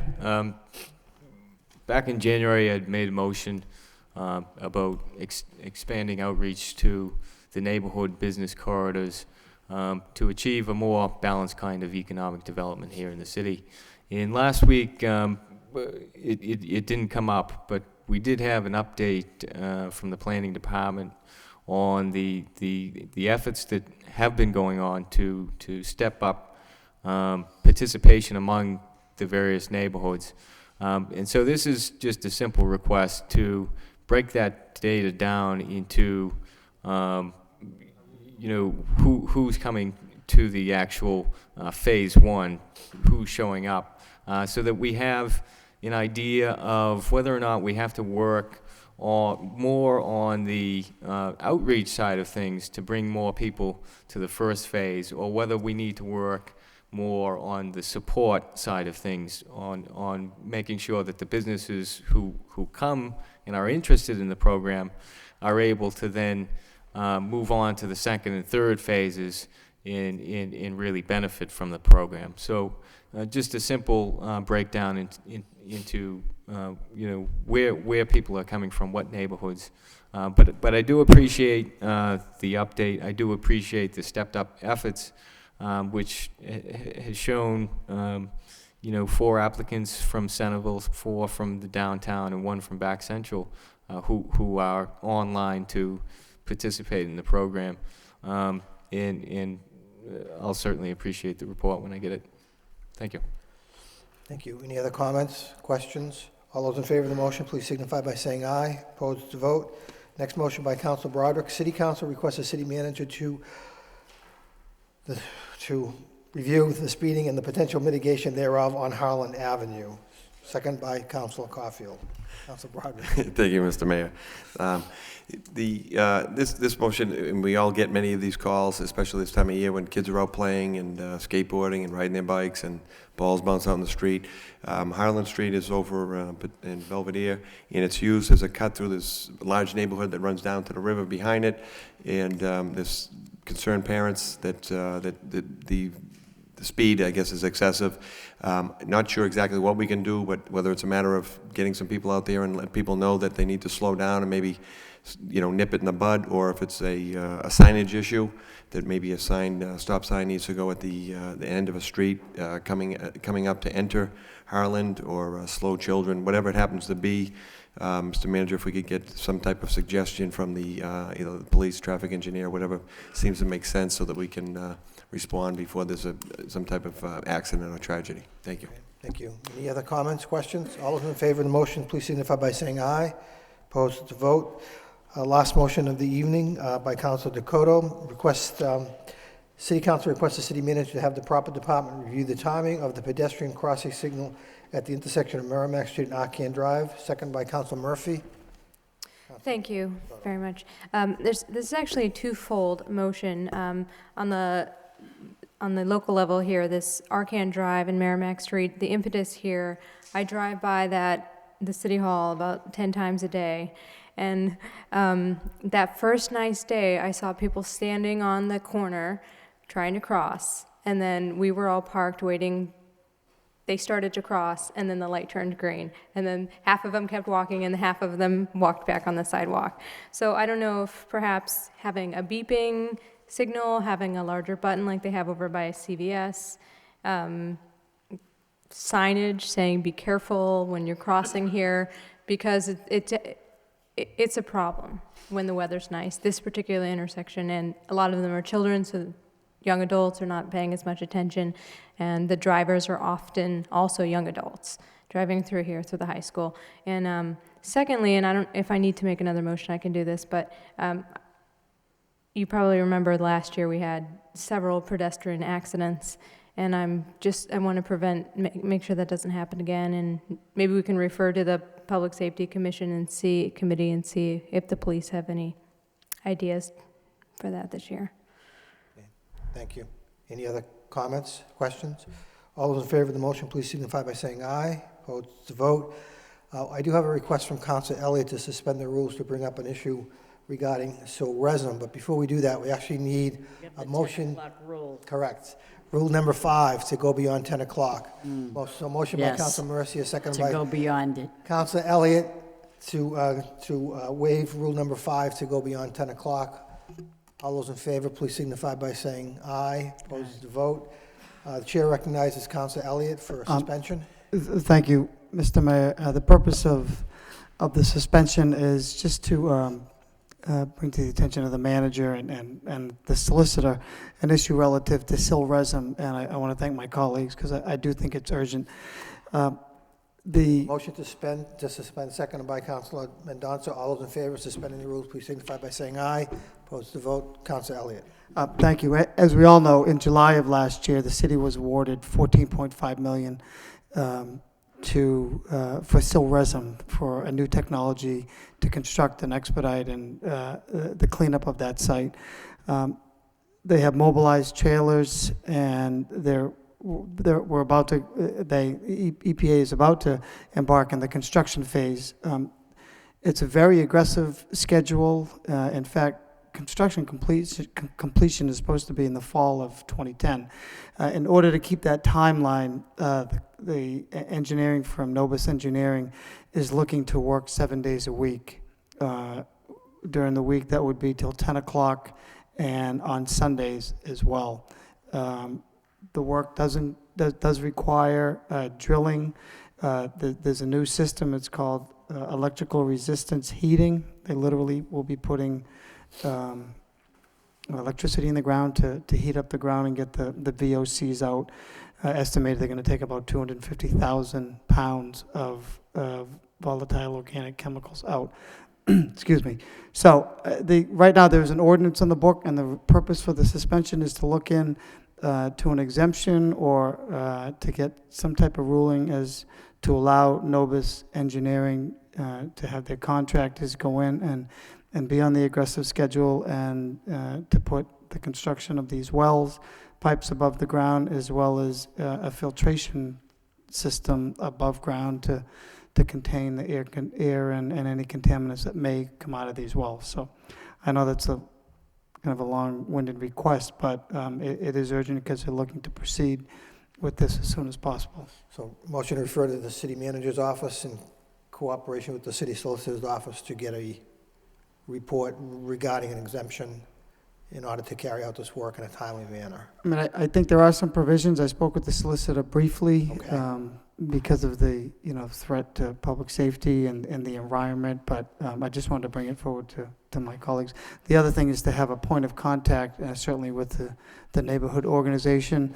They can call me, and I have a contact at EPA with any concerns, issues that may arise should they be allowed to proceed. But I think it's important. It's a large enough commitment that the federal government has made to take this site and clean it in a very, very short amount of time frame, but working 7 days a week is a necessity. Okay.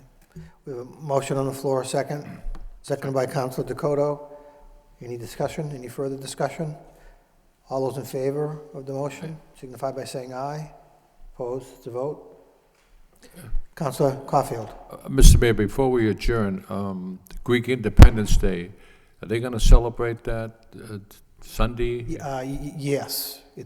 I believe it's a week from Sunday. A week from Sunday? Correct. And they usually have a... Let me double check. I believe it is this Sunday. Yeah. Again, I don't have it on my calendar. 25th is Thursday. that's Correct, what- so I weekend. believe it's Sunday. It's Sunday. Sunday, correct. And they usually, the Greek community usually has a mass, which they are. get together here in Correct, City yes, Hall too. correct, Is that yes, going to happen? Correct, yes, yes. Is that on a Saturday? On Sunday. Everything's happening on Sunday. Oh, okay. Thank you. You're welcome. Any further items to come before the council? Motion to adjourn by Council Martin, second by Council Murphy. All those in favor, please signify by saying aye. Opposed to vote. Thank you.